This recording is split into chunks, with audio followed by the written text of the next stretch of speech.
Time travel commencing in T-minus 10 seconds and counting.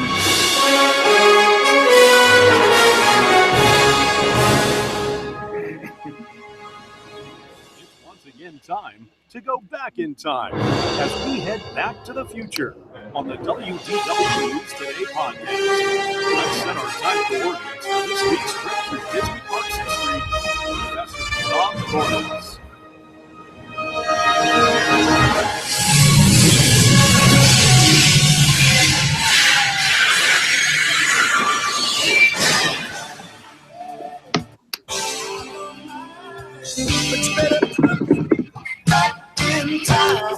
It's time to go back! Where, Tom? Where? Back to, I don't know, we couldn't hear any of the verbal part of it. It's time to go back to the future, Scott! Better understand where the Disney parks are heading in the future. We need to look back at past attractions, current favorites, and maybe some things we're not so happy about in this case. Aw. Anyway, joining me for this very special edition of Back to the Future Live, Jason Diffendahl. Hey. All I heard was hey. Hey. Hey. Hey. Hey. It's Back to the Future. Hey. Hey. All right. I dropped a howdy. Nicholas Howdy. Cicero. That's not Nicholas Cicero. That's Eric. Oh, man, this is bad. That's Nick. Eric Lancy, the guy we showed in place of Nicholas Cicero, Hi, everybody. playing the role of the stink bug this evening. Anyway, Scott Smith somewhere. Hello there. I Not don't on know. My... camera. It's fine. I mean, do you want me to turn my camera on? No, It's not on. you can or you can't. It doesn't matter. You're here regardless. I'm here. I'm not turning And my camera. Ron Deanna. Oh. Deanna's here. I have a concussion. Michael displayed a transformer to everyone. Oh. Yeah, Mike, you don't have to show me. I don't know.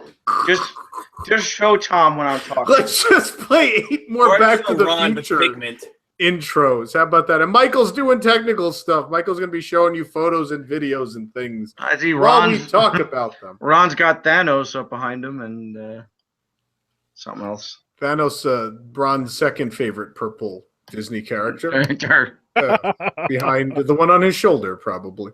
So, October 1st marked the 35th anniversary of Epcot, so we're starting a series of Back to the Future segments on Epcot Classics. We were supposed to begin with Universe of Energy. Things didn't really work out. We're going to do that one later, but because this is special, this is being filmed and recorded during WDWNT's 50-hour marathon to benefit Toys for Tots. We wanted to pick something big and grandiose and meaningful to us, and I don't think there's much more meaningful to us than Journey into Imagination at Epcot. So that's what we're doing. We're going to be sticking to just that attraction. So we're not talking about the ImageWorks. We're not talking about the Magic Eye Theater, because then we probably go over the 50 hours allotted over this weekend. So we're going to stick just to the attraction, which I think for everyone is obviously the most meaningful part of the Imagination Pavilion at Epcot, and that's what we're going to be talking about. We're going to be talking about Figment and Dreamfinder and unfortunate people from Monty Python who came in later. And that's what we're doing. Listen, Eric Idle Is wonderful otherwise. He's a great guy, yeah. So anyway, is everybody ready to go back to the future? Sure. Ready. So everyone's so excited. Then let's do this. Let's punch in those time coordinates. We're going back to 1979. And Michael, you could take us to Discovery Bay, a place that was never built. It was Mark Davis's revenge on Tony Baxter. It's like, you didn't let me do my great big thing, you're not going to get to do yours. Anyway, our story of the Imagination ride and its original cast starts with a little-known attraction that was worked on for Disneyland's proposed Discovery Bay, which would have supposedly opened in 1979, referred to as the Victorian Moving Theater Ride. Moving Theater Ride probably sounds familiar, doesn't it? The attraction would have dealt with science, and your host would have been a scientist called Professor Marvel. And no, this wouldn't have been a Marvel character. They didn't own Marvel yet. And this character happened to breed dragons, and it would have starred his companion, a little green dragon.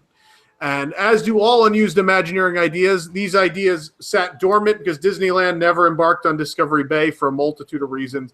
They got caught up in Epcot, and there was just a lot of things going on at the time. A lot of company woes overall too. And so this sat dormant until Kodak and WDI started to meet and start discussing concepts for what their attraction would be that would inhabit the space next to the Magic Eye Theater at Epcot Center. So I guess the 3D film was decided upon even before any ride. Like, they knew they'd have a main attraction, but obviously Kodak being a film company, right off the bat, they knew they were going to do something film-based, and then whatever was going to come after, they'd figure out after that, I suppose. So when Kodak was introduced to the scientist and the Green Dragon, they felt they had found the right cast of characters, except for the fact that the dragon was green. Michael, could we show this Green Dragon? I think we've got this art. We got a Two little bit of scoops this. of razors. So.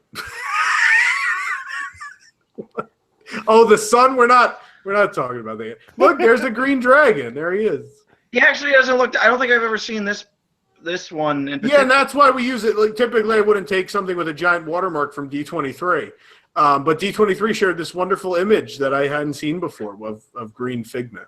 Normally, isn't it like a? There's another one, Michael. If you Yeah. keep cycling through, we have some other art of green Figment as well in there somewhere. Yeah, so he started as a green dragon because typically dragons are green. I mean, if you remember Elliot from Peach Dragon, he was green.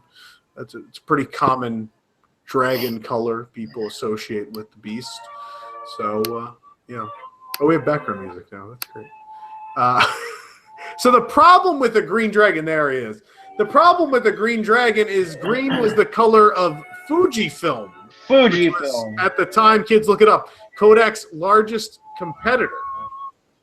Nick, maybe take that down a little bit. Thank you. With a little bit of work, the scientist became the Dream Finder, a man who collects ideas to spark the imagination, and the dragon became our little favorite, purple dragon, Figment, a creation made up of some ideas collected by the Dream Finder, and based on the popular term, a figment of the imagination. Tony Baxter and Steve Kirk of Imagineering then created a fantastic Epcot-style dark ride to match the dynamic duo and to catch the guest's imagination. There's a really early piece right there. What's crazy about this piece is it kind of combines a lot of things that were early concepts. Number one, there's a lot of Walter Paraguay style in there, which Walter did a lot of the early art which inspired the attraction and ended up in the attraction, in fact. But there's White Beard Dreamfinder, which was changed because at some point somebody said he should be a little more relatable. I think it's not relatable that he's old. He should appear younger. And so that's why they changed his hair color. But obviously it's still very early because there's Green Figment with Green Figment pocket watch down in the corner. So yeah. And a very different art style going on there too, which actually is more reminiscent of the art Walter Paraguay was doing for the Life Pavilion. So it's a weird piece of art, very interesting. And so even though Kodak signed up to sponsor an Epcot Center pavilion as early as 1977, their pavilion would be one of the last to begin construction. Even then, they didn't even know what their pavilion would be. What began as a transitional pavilion into World Showcase, eventually GE would take the lifestyles portion away from this pavilion and leave Kodak for an imagination pavilion. So this was a weird transitional thing to World Showcase at some point where they were going to move away from the more hard and cold science and into the arts and things of that and lifestyle and things of that nature, which would transition well to the, cultures and art and everything you'd get to take in as you strolled around World Showcase, which is a weird concept, but apparently at some point that was a thing. And so, yeah, in March of 1980, they finally decided that it was going to be the Imagination Pavilion, sponsored by Kodak. And while the land was they're putting the roofing on the land, the foundation for the Kodak Pavilion was just being finished. So considerable time difference between these. The original plans would call for a 2-floor ride-through attraction with 2 large turntable scenes for both the opening and finale on separate floors. Basically, they would have been stacked. So they would have, it appears they would have been on the same mechanism and they would have turned together simultaneously with the whole ride in sync. So you would have gone around a big turntable downstairs, and then when you went upstairs, you would have run around that one as well. And in fact, while that may sound crazy, a 2-floor ride, there was plenty of multi-floor Omni-Mover attractions at Epcot Center when it opened. You got to remember Spaceship Earth, obviously, many floors. Or Transformers. Today. Yeah, sure. I just had to get the None of these had elevators where you could clearly see the top of the screen. But anyway, Spaceship Earth, Horizons, and World of Motion, all multi-level Omni-Mover attractions. But for whatever reason, they decided to get rid of the upper floor of the ride. The upper balconies were removed, which is a real shame because anyone who's ever been upstairs, the old ImageWorks, that view is spectacular. And it probably would have been a lot cooler if you could have stepped outside onto a balcony without all those pieces. This is the saddest story in Disney history, I think. That it didn't go to 2 floors? No, what happened to this? We're not even close to there. I know, but you mentioned the view. We have to enjoy being in 1980s right now. That's where we are. You mentioned the view, and I'm like, God, because yeah. All right. Yeah. Go ahead. No, I mean, there's going to be a lot of that tonight. In doing research, I ended up watching the ride-throughs, which I wasn't going to, but then I got so engrossed in it that I did.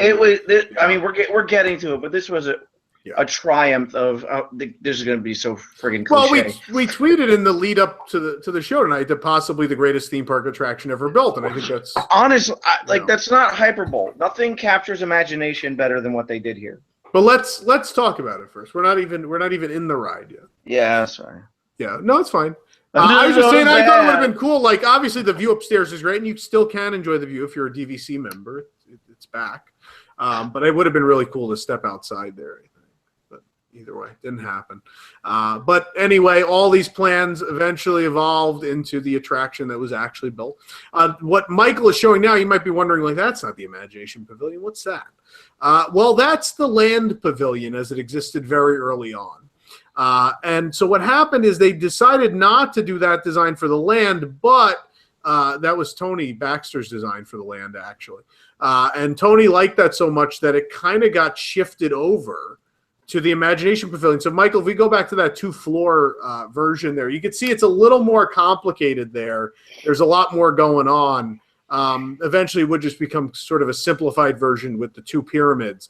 But regardless, Tony got to live out his dream and have those glass pyramids, which actually go back to Discovery Bay. If we go back to the Discovery Bay art, you'll see there they are. You'll see Tony's big glass pyramids of sort right in the middle of Discovery Bay. So Tony really wanted to do this glass pyramid thing.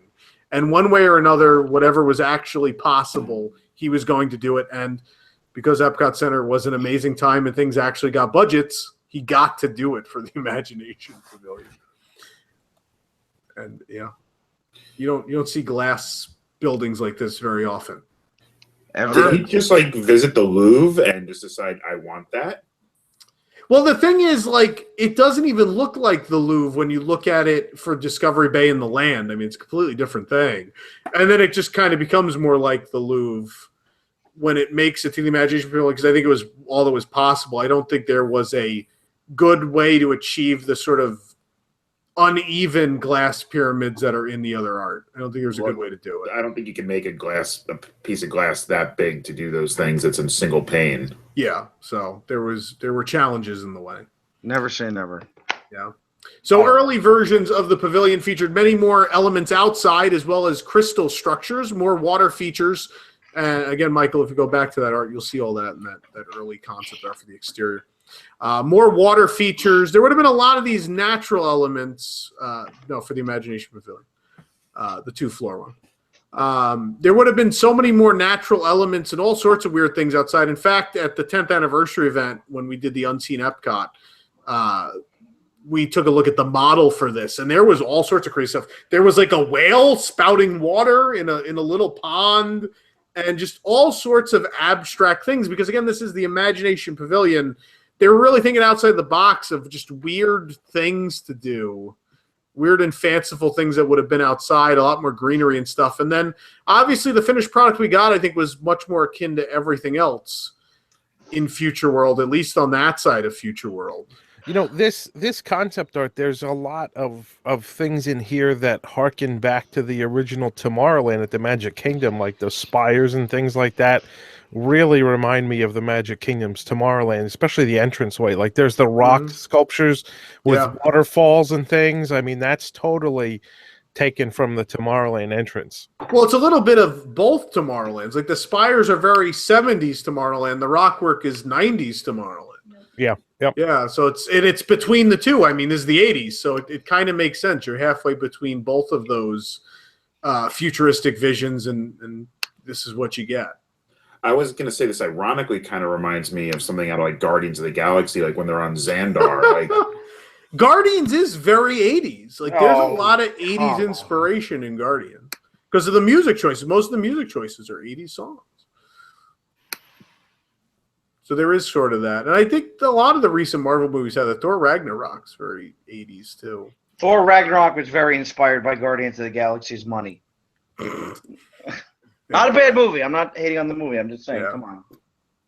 So anyway, ultimately they went with a lot more plain look for the 128,200 square feet of the pavilion and match the other pavilions quite a bit. Of course, being on this side of Future World, the shapes were not as harsh. Obviously, the other side of Future World is more precise science. So the planters and things are very hard shapes with sharp corners.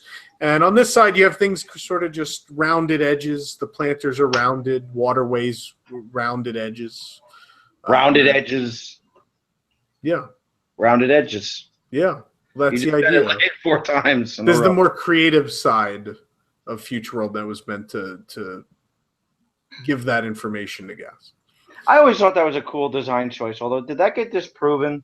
That whole right side, left side, brain science? No, that's absolutely correct. Okay, I don't remember. There's water features on one side and not the other. That's because it's the more natural side. Yeah, it's a very There's cool the land and seas. Yeah, I mean, even the walkways are curved as opposed to the very straight angular walkways on the other side. Between energy and although it's weird, Wonders ended up over there, but I guess that's a pretty precise science of the body. It's The structure is very scientific. Very Even though it was a time. more fanciful inside, I think they went more, whimsical with that pavilion. It still kind of worked on that. Well, Yeah, let's not that's lie. what I The human body is gross, so that's why. Oh, jeez. It is. I'm in the medical field. It's gross. Anyway, moving on. Due to late development, ground was not broken on the pavilion until B1. Despite this, it was slated to open on October 1st, 1982. Mickey and Minnie's Runaway Railway is taking 2 years to complete inside a pre-existing building. They built glass pyramids, the world's most cutting-edge interactive playground, a cutting-edge new-style 3D film theater, and perhaps the greatest theme park ride of all time were pretty much constructed in an 18-month window from scratch. Just put that in perspective with how long we wait for attractions now, how long it takes now, as opposed to then. It's pretty crazy. Also, this was in the midst of the largest construction project on Earth, which was Epcot Center. Cast member test rides of Journey to Imagination, however, did not begin in October. The ride wasn't ready yet. They began in December of 82, but during guest previews, there was no ride. The very intricate turntable scene in the ride was giving issues. Also, 2 proposed roller coaster style drops where vehicles would have a burst of speed down a hill had to be removed. They weren't working. That's crazy. And the ride's 83 drive motors were also giving Imagineers problems. So, yeah, this is like the greatest ride ever built. But obviously they were trying to do things that were insane for 1982. This is taken from the Epcot Legacy website, which has some really great diagrams of the ride layout. So, like, look at this thing. Like, this is insane. And we're going to talk about the ride system in a moment, but just looking at that layout, like it just looks like something crazy's going on there. Even by today's standards, if we saw this in a blueprint for something coming out today, we would be, I think, so ecstatic about it. But this is 1982. It's funny that the drive motors were a problem, since like there were how many other Omni Mover attractions in Epcot and in other Disney parks at the time. The turntable certainly, but the drive motors really kind of surprises me a bit. I think the drops had something to do with that. Do we know where the drops were going to be? We absolutely do. You can see them there. There's two big straightaway sections. See literature into arts. Yep. And then, like, almost at the same exact angle, looking at image technology into the finale. Yeah. Again, yeah. And what's funny is if you ride the attraction today, like, these big dip portions are still there. Or at least one of them is. The one towards the back is still there. And it's funny because sometimes my instinct will be to put my hands up like it's a roller coaster, even though you're going like 2 miles an hour, because it's a big incline and you can see it genuinely feels like Wait. there's something supposed to be there. I never realized that. In the new one, is it right before they cancel the open house? Yes. Yep. I believe that's right where That's it is. where it yeah. is. You can look at it. We'll see the layout for the later ride later. So I never look at realized that, Yeah. and probably because I realized it on this ride because there's nothing really to look at. So you look at what's in front of you. Even as a kid, I remember it because they were like dark tunnels. I don't know. I don't remember it on the original ride because I think I was too Yeah. busy. Like, the ride held your attention more. I just remember they were very steep and it felt out of place because you were making like a real steep dive. Yep. And it just felt like out of nowhere. Like the whole ride was flat and then suddenly you're going down this steep incline, which doesn't feel natural in the vehicle. Not Like gonna you're almost make like it. leaning out of the seat during these. So Yeah. it just felt kind of wrong. But anyway. Do you think like modern computer technology would have fixed these drive train problems that they were having? I think with this Probably. this could all easily be done trackless today. I think it solves all of the problem.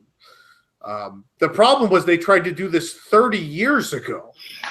Like this, I don't know who decided this was a great idea. I mean, obviously, I'm happy they did, but this was ambitious. I mean, and obviously, every one of the Omni movers at Epcot had some sort of hook to it. Spaceship Earth, obviously traveling up and down through a giant geodesic sphere is crazy.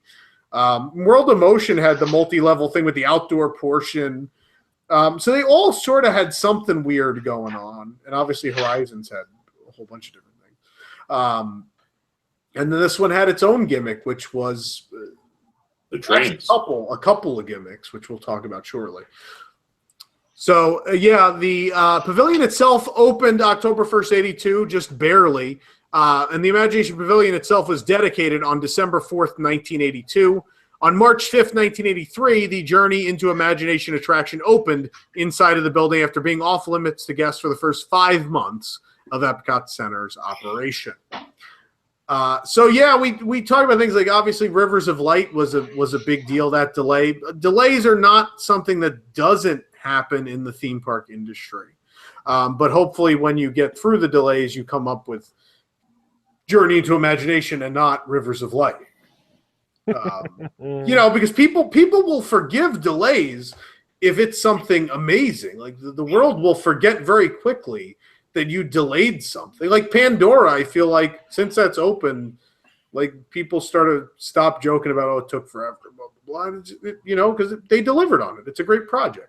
But Rivers of Light, I think everybody still kind of holds on to that because it wasn't, I don't think it felt like it was worth that wait. But also you build up more hype through that delay process. So maybe it's best that it be something really, really great when you're 6 months to a year behind, right? But in context of this, how big of a deal in 1982 was this delay? Or was it just because it's a new theme park and there were so many delays? Was it just sort of in that bag? I think it's important because of the marketing they did for this park. This park was so heavily marketed on television, and Dreamfinder and Figment were in all of it. And I think people came there. And the other thing that's important is remember all the backlash as soon as the park opened about it not feeling Disney and no presence of characters. Yeah. Figment and Dreamfinder were meant to fill that gap and sort of be like that. Well, here's a traditional, what you might think of a traditional Disney ride with characters and fun and color and all these things, but it also is these original characters who are going to teach you things. It was sort of, this was the ride that kind of bridged the gap between Magic Kingdom and Epcot. Yeah, it was more important for this ride to be open on opening day than probably virtually any other ride in Future World, except for maybe Spaceship Earth, for that specific reason. Yeah, and I think that's why people very early on had trouble connecting. Obviously, Figment and Dreamfinder were a super big part of the success of the park as it got through those early problems and people not understanding what it was. But anyway, let's talk about the original attraction. The attraction had guests enter under those two glass pyramids of it was the Journey into Imagination Pavilion. Obviously, today it's the Imagination Pavilion. But back then, the name of the whole thing was Journey into Imagination. Presented by Kodak. Kids, look it up. And it's worth noting, like, Kodak is a company that had corporate ties with Disney long before this pavilion. So Kodak was on board with Epcot pretty much from the word go. And I think Kodak was going to be heavily involved in the city. They were going to do the industrial center, and Kodak was going to be a big part of that. So obviously Kodak was going to be part of this. They produced the park maps forever. And obviously we're the official film provider. You could buy Kodak film and Kodak disposable cameras. Also, kids. Kodak photo spots. Yeah, the Kodak photo spots. So yeah, I mean, Kodak and Disney all the 3D films synonymous with each other. Well, this was the beginning of the 3D films at Epcot, Magic Journeys, which we will cover at another time for the sake of time. The exterior also featured a very imaginative layout, as I said before, curved walkways, planters, characteristic of this side. There are plenty of water features outside, a pond, waterfall that flows upwards, jumping fountains, meshing well with the purples and blues of the building behind it. This is, like Spaceship Earth is jaw-dropping. This is, I think, was the most inviting pavilion in all of Future World. Especially as a kid, you see this waterfall going backwards, going upwards, and then these jumping fountains, which were just the coolest thing. And that's all people wanted to do was just stand there. You know, sometimes it took a while to get to the ride because everyone was so mesmerized with what was going on outside. Yeah. Yep.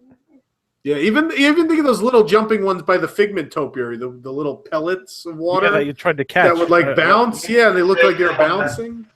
Yeah, it's really neat. This really was like one of the coolest like pavilions. Like, let's not lie. Like, there are other pavilions that like you were there for the main. I can't understand a word you're saying. It sounds like you're like in a tunnel. Well, I'm just saying this was definitely one of the most. How do I say it? I don't want to say pavilion-y pavilions because that sounds dumb. But I like, don't know what that means. No, but like it was a whole package. Everyone loved the whole package. Whereas like like when you went to the World of Motion, you were really there for the ride, or like Horizon. That was it. Yeah, or like this had a lot of other things. You know, it had a ride. Spend hours in this pavilion. Yeah. It had a ride, a film, an interactive play area, and then all of the outdoor areas. And the building itself was like you can't really. The land building was not really anything cool. It looked beautiful, but it wasn't like. It's arguable. The fountain was neat, and the multi-level. It's cool, and the big glass atrium. I don't know. It's not imagination, but land has its appeal. But no, I don't think anything had this. And especially like that upstairs, like it was this big grand view out onto Future World, which you had nowhere else. Yeah. Yep. Like this pavilion had it all. It was the most well thought out, top to bottom. Yep. It was the most well-rounded pavilion. Yeah, absolutely. And it was a triangle. And even if it just had Journey to Imagination, I think it still would have been everyone's favorite, but it had so much more going for it. Yeah, really. Yeah. So anyway, once guests entered the building, guests would see a large atrium and a massive lobby. Michael, I think we have that. You'll see the staircase and all that we show people. The large circular stairway and elevator shaft, it wrapped around, would lead guests directly upstairs to the ImageWorks. Meanwhile, the loading area featured a large mural covering the entire wall, featuring the scenes guests would experience in the attraction, painted in all pastels. The style of much of the attraction was influenced by Imagineer Walt Paraguay. We mentioned him earlier, but was heavily Disney-fied. Like, Walt could be a little out there. His art was a bit abstract, but it definitely made it in here. But there were some Disney touches and Figment and Dreamfinder sort of molded into it, and it worked surprisingly well. So yeah, all that freeform shape and such you'd see in the murals, the whole art on the elevator shaft, that's all Walt Paraguay. And I love that mural. That mural is just about my favorite thing I've ever seen. It's one of the best pieces of Disney art. Have they never made this as like a sellable thing? I don't think they have a good reference version of it. Like, even trying to look for photos of it, you can't find like the whole thing. Photographs are so wide. It was massive. Yeah, it was huge. And I don't think Disney has like a lot of reference art of it. I don't think it exists. Which is crazy, because I would buy it. Who wouldn't? Like, but I mean, you got to remember back then things were hand painted. So those guys just like kind of sketched out what they wanted and looked at the wall, and then they went up there with ladders and just started painting. And like, it happened.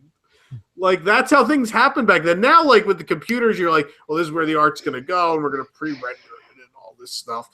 Back then, that's not how things work. But it's such a beautiful piece, and I would die if they made any sort of reproduction of it. I would love that so much. But it seems like a no-brainer, because it was I mean, the problem is they just don't have good reference of it. The only way to get a real good look at it is in video. In video, you can roll by it, but there's not a lot of really good photos. You got to remember, cameras had so much functionality back then. Now you carry panoramic capabilities in your iPhone.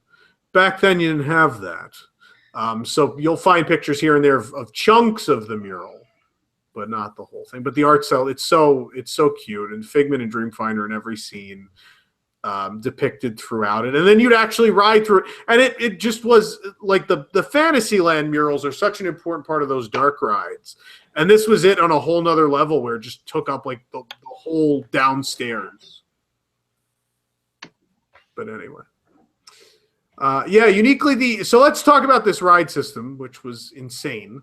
Uniquely, the attraction loaded on a curved track out on the back wall of the lobby area. The ride system itself was unique in that it was an Omni mover system at the loading area, but then split into a people mover type system, breaking into trains consisting of 4 vehicles each. This meant that each 4-car train could speed up or slow down independent of the others over the course of the 1,460-foot track.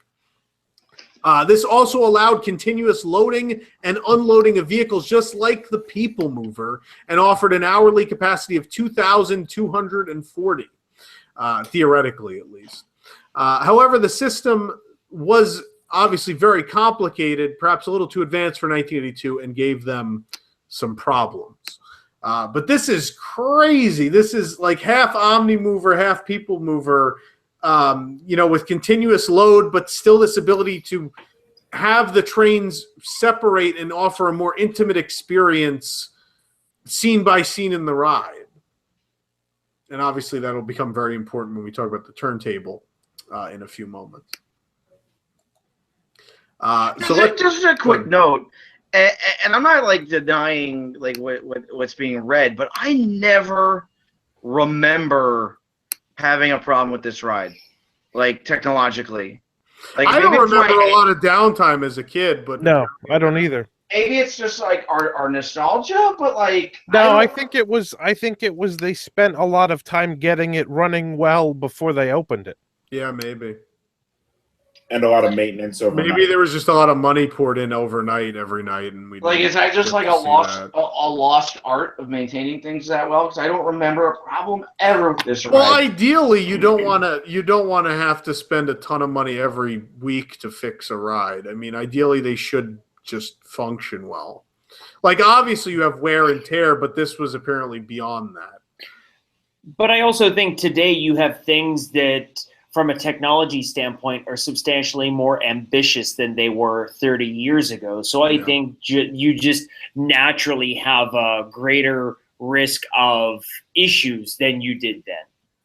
Yeah, I think the big difference now is computers. I think so many attractions can troubleshoot themselves via the operating systems. And back then it really wasn't that. Like this is just a ride. Like they had to like look at it and see what was going on. Like the ride wouldn't tell them what was going on. They had to actually look and be like, oh, this thing's not working, or now a ride will kind of tell them what the problem is. The problems were all mechanical back then, and now they're just as likely to be software as they are mechanical. But now, even if they're mechanical, the ride will tell them. The software can tell you what the problem is. Absolutely. Yeah. It's a very different time. Very interesting. So let's talk about this, because you can't talk about this ride system and not this turntable scene. So let's get into it. The Flight into Imagination scene opened the attraction and could probably be considered, I think, one of the greatest show scenes in Disney history. I think probably the best staged of all time. Oh, boy. Someone just deflated the Dreamfinder's boot. I think there's a cat. Ron has a cat. Okay. The kitten's all over me. Anyway. So this scene, the other reason this scene sticks with people so well, it was very long. The scene was 3 minutes and 20 seconds. One of the longest single scenes in any Disney ride ever. On the technical side, cars would enter. They would rotate to face inwards towards the scene. They would keep a speed with the constantly rotating scene. They'd keep that same speed.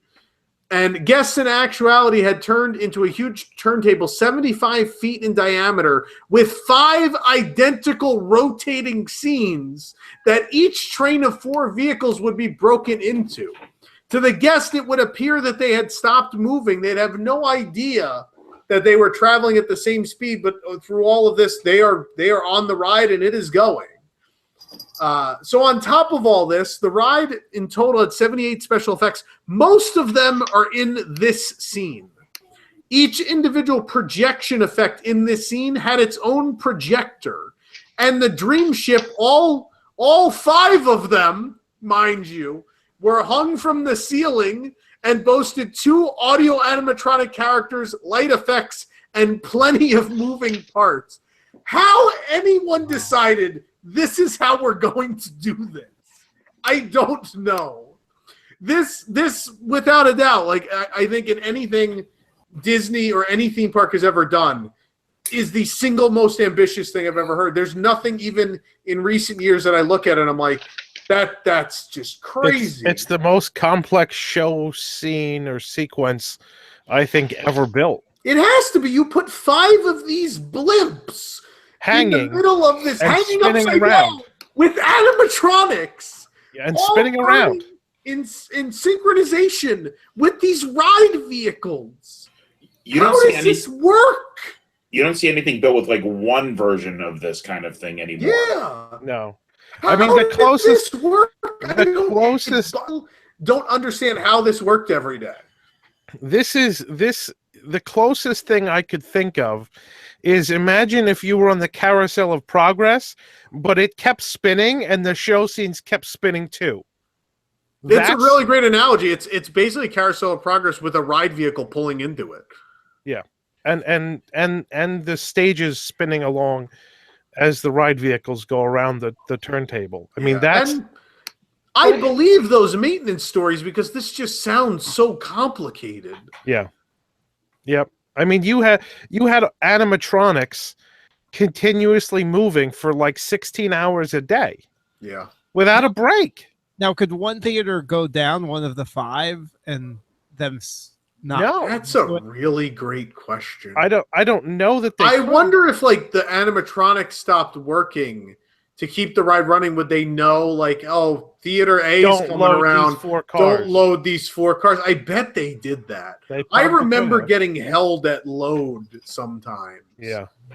Maybe that's what would happen, and maybe that's why we never saw it go down. It never went down altogether. They just only loaded 4/5 of it.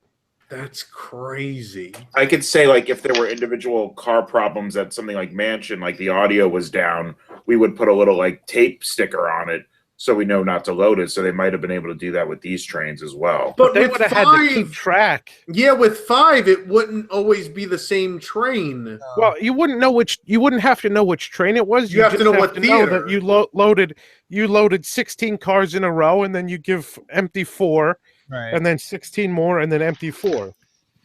Yeah, that seems. It wouldn't like be a the lot. same 4 empty all the way through, but Oh man, that's Yeah. that's crazy. that's insane. How many trains were there? Like 80. Too many. Well, if it was a multiple of 5, they could. Oh no, 80 vehicles. Yeah, there were 20 and then they trains. cut down later. So then, yeah, they could do it every. That's how many rounds. Was it like 1, 2, 3? I'm counting on the air. 4, 5, 6, 7, 7. 19 trains. Is that right? No, I think there must have been 20. 20 sounds right. I probably So then, yeah, they could It's a lot. easily do that, but that would cut your capacity in a huge amount. It would cut it by 20%. Yeah, Yeah. You'd go from 2,200 to 18 or 1750 an hour. Yeah. That's bonkers. Yeah. So anyway, talking about the actual scene, it started with a small video. Michael just showed this graphic before, and I love this so much. Like that image sticks with me so much. You'd have this video wall, which would have this cartoon outline of the dream machine flying by, and it would be catching those little sparks, the sparkly clouds that we assumed were ideas and dreams. And the clouds would begin to unveil. They move away, and you see this dark machine, and then suddenly the lights would come up, and you would see the dream machine and be greeted by the dream finder. And behind him and the vehicle was a large screen that would have lights and items projected on it as he spoke about different things. So, example, when he spoke about musical notes, they appeared behind him. And Michael, we can start pulling up the video maybe of the ride, and this might illustrate some of this stuff better. Dreamfinder then proceeds to create Figment using the ideas he has. He comes up with 2 tiny wings, eyes big and yellow, horns of a steer, but a lovable fellow. From head to tail, he's royal purple pigment. And there, voila, you've got a Figment. And then Figment would emerge from a pot, because that's what happens with ideas. You put them in a pot, and they just explode and become a person or a dragon. I thought you were just saying good ideas come from pot. Oh my! In early Imagineering, yes, that's absolutely correct. There was a lot of pot smoked on this ride, I'm sure. Mostly by Walter Paragoy, among other things he was doing. Figment would emerge with a pot at the back of the ship, as one does, as the Dreamfinder throws in a dash of childish delight. The legendary voice of Billy Barty would bring Figment to life, as he instantly wanted to know more about thinking up new things. And Dreamfinder and Figment begin coming up with ideas for scary stories, for paintings, and the fine arts, show business, and science. And before Figment can come up with anything else, the idea bag is full. And Dreamfinder tells us we must store these ideas with the others in the Dreamport, which is never far away when you use your imagination. And as we begin our journey into the Dreamport, we're treated to the legendary Sherman Brothers song, One Little Spark, which was created just for the attraction. And just look at this blackness. Some great. Well, it's going to fade in. You're going to see the dream machine. There it is. So there it is. Starts black, and I love that the light on the idea bag or whatever on the back there, and then he would greet you. And that screen, I remember as a kid thinking that screen in the back was the coolest thing. Today, that would not hold up at all with the projection technology we have now, but back then. And to think every effect had to be a separate projector, and how big projectors were back then. And they had to keep moving. Yeah, I just don't understand how they did it. Like, even still now, it's mind-boggling. I've thought about like the electrical wiring for the like moving scene over years, and It's absurd. Yeah. It's absurd to think about. Of course the ride was 5 months delayed. I can't believe it wasn't further delayed. Yeah, that's so cool. Anyway. Yes, at some points, folks, we might just stop and watch the ride because we're just going to be amazed. And we're all just like, oh, man. Oh, there he is. He's popping out of the pot. Why do you call it a pot? It could It be like isn't. What do you call it? a cylinder, like It looks like a pot. It looks like I a made container. some of Kevin's famous chili. And Like- It's like a pressure like- cooker. Dreamfinder brought in his pot, and he's like, "It's probably the thing I do best." Make the figments. best. Make figments. Dreamfinder crock pot. Oh, Making figments is what I do best. oh man! I love that we just equated Kevin from The Office to the The Dreamfinder. Dreamfinder. Yeah. Oh, and he sends Figment back in for some childish delay. It's not done yet. Oh, you're not done yet. Needs more cooking in the pot. Anyway. So He's yeah, not quite al dente. jeez. So we talked about One Little Spark, but for a while that was not the song.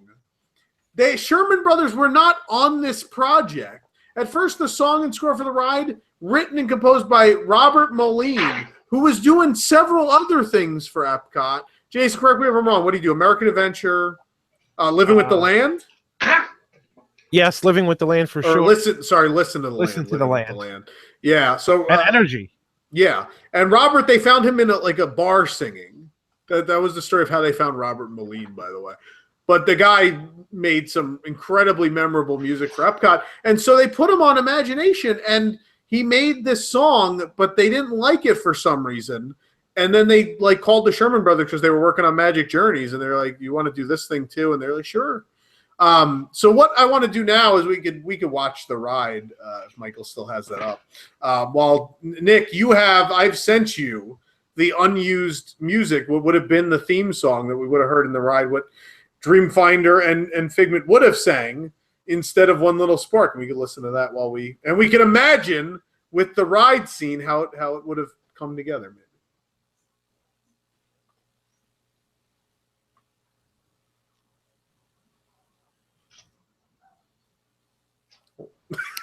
And Imagining. I could just sing it, maybe. Let's all I'm starting to back up again. into Imagination. No, go forward in the scene a little bit. We've seen this part. You can go forward a little bit. There we go. There we go. Let's all take it. Oh, why is it playing twice? All right, there we go. Let's all take a journey into imagination, where inspiration goes far beyond our world of space and time. no. No. New creations, new sensations you can feel without a reason or a rhyme. I'm never cutting my hair. And can turn your dreams into reality. Imagination films your fantasies while you soar above impossibilities. It has no limitation, needs no explanation, comes before creation. It's called imagination. Got the munchies. You get the idea.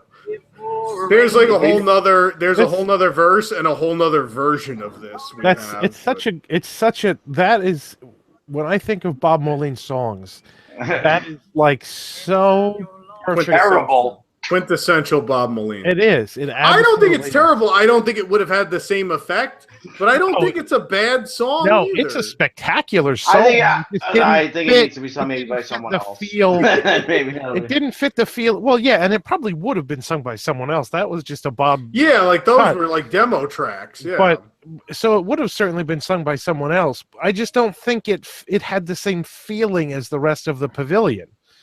It's a great song. I love it. It's just it didn't fit quite where they were going with the pavilion. It's very Camp Minnie Mickey. It's very Listen to the Land, actually. That's the closest. John Denver to me. But again, that's how American or Golden Dream sounded before they got singers and orchestrated it and made it something else. But that's still a Bob Moline song. Yep. So it would have probably worked a little better, but I still obviously we don't want to replace One Little Spark. I think what helped with this tune, if you compare it to the Sherman Brothers and you look at the Dreamfinder's Big Blimp, it was a bit more technological. So when you listen to the Sherman Brothers theme, that little tinkers and tankers, whereas a simple acoustic guitar, it really doesn't fit it. It does have there is a lot of electronic sound in the original One Little Spark. That's true. Tinkers and tankers. Yeah, I don't know if that's the technical term, but Michael makes a valid point nonetheless. Yeah. That's Michael's fun fact number 2, if you're keeping track at home.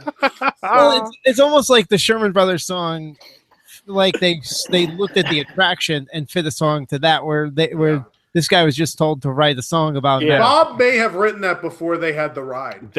I'm sure that's what happened. It might have been a pavilion theme and not so much a ride theme. And then when they matched it to the ride, they might have been like, "Oh, but it's not really working with these guys we created." And Sherman Brothers had at least storyboards of the ride, if not, a more further advanced version to look at before they wrote their song. Yeah, because Magic Journeys, because it was a film, was much later in development. So when they got called in for Magic Journeys, it's probably once the ride is much more thought out. Because the Shermans were gone from the studio at that point. They came back. That's what I was going to ask. Because while they had a lot to do with different songs in the theme parks and at Epcot, they had been gone for quite some time. So were they just being brought back on an as-needed basis? They had not done anything for the company in years. Right. Because this is the time period where they went and did like other movies, like Chitty Chitty Bang Bang and all that. So they had finished, they did a couple things after Walt had passed.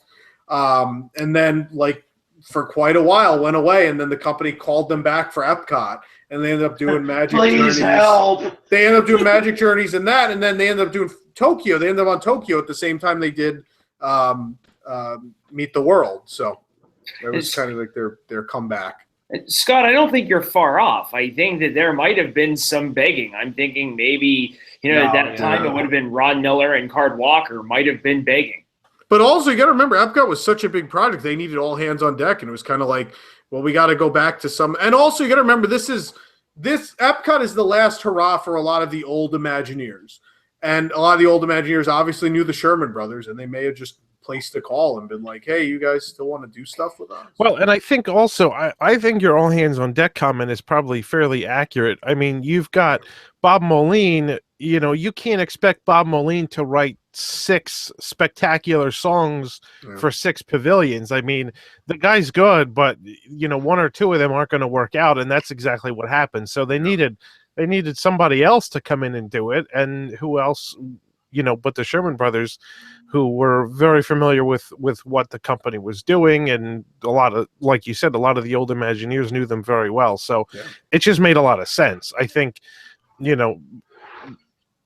whatever happened, with the songs that Bob did write that they liked and some they didn't like, that's pretty normal, pretty standard. I don't think it would have been unexpected, and they probably just didn't have a second composer ready to take over for the ones they didn't like. Yeah. Wasn't it also about this time where some old Imagineers who left and some old animators who left were coming back as contractors or for second stints hired back at the company again? You have to remember, the thing that's mind-boggling about Epcot is that while Epcot was being constructed, Tokyo Disneyland was in full, plan and almost construction mode too. It's unbelievable to me that Epcot Center was the biggest construction project in the world. Yeah, to that point. And then Tokyo was going on at the same time almost. Yeah. Almost simultaneously. At a time when the company had no money. Almost simultaneously, Tokyo was being constructed with a lot of the same people. Was fronting that too. They were fronting it, but you still had all the same people working on both. Yeah. And that's what's amazing, is that the staff of the Walt Disney Company was able to conceive and put together. Last time we saw Ron's a Bond villain, by the way.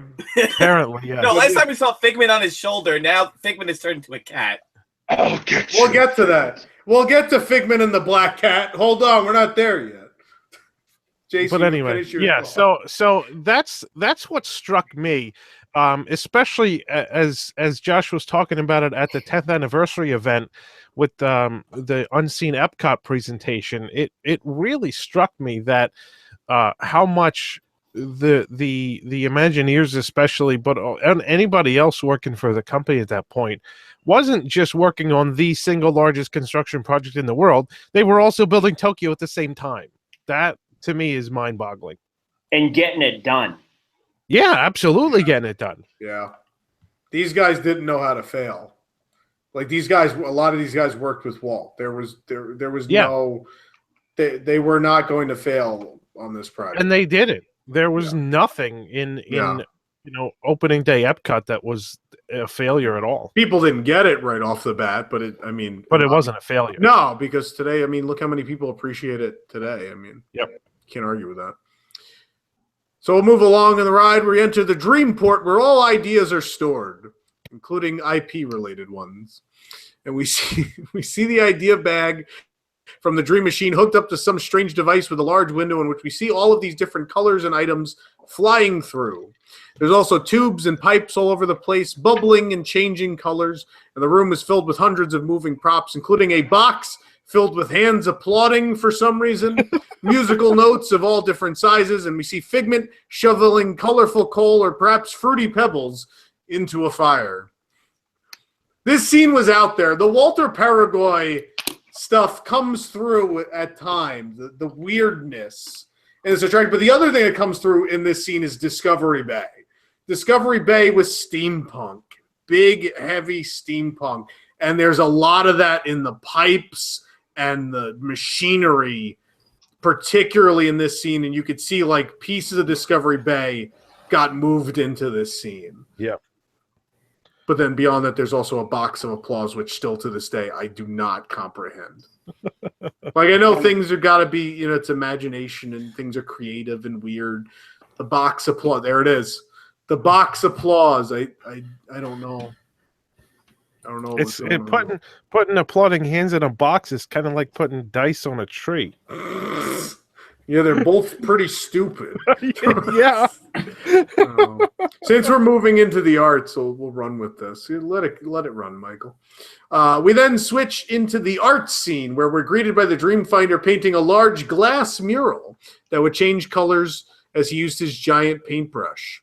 Next to Figment, we find a pot of overflowing with paint that would magically change colors as it poured into a smaller pot. Much like all the other scenes in the attraction, Dreamfinder would sing a small verse of One Little Spark themed to the scene. Personally, the music in this scene is my favorite. This scene in total, and this is all, again, this scene completely is Walt Paraguay. That art style with the animals and everything in these weird shapes that if you look closely, they look like things the more you look at them.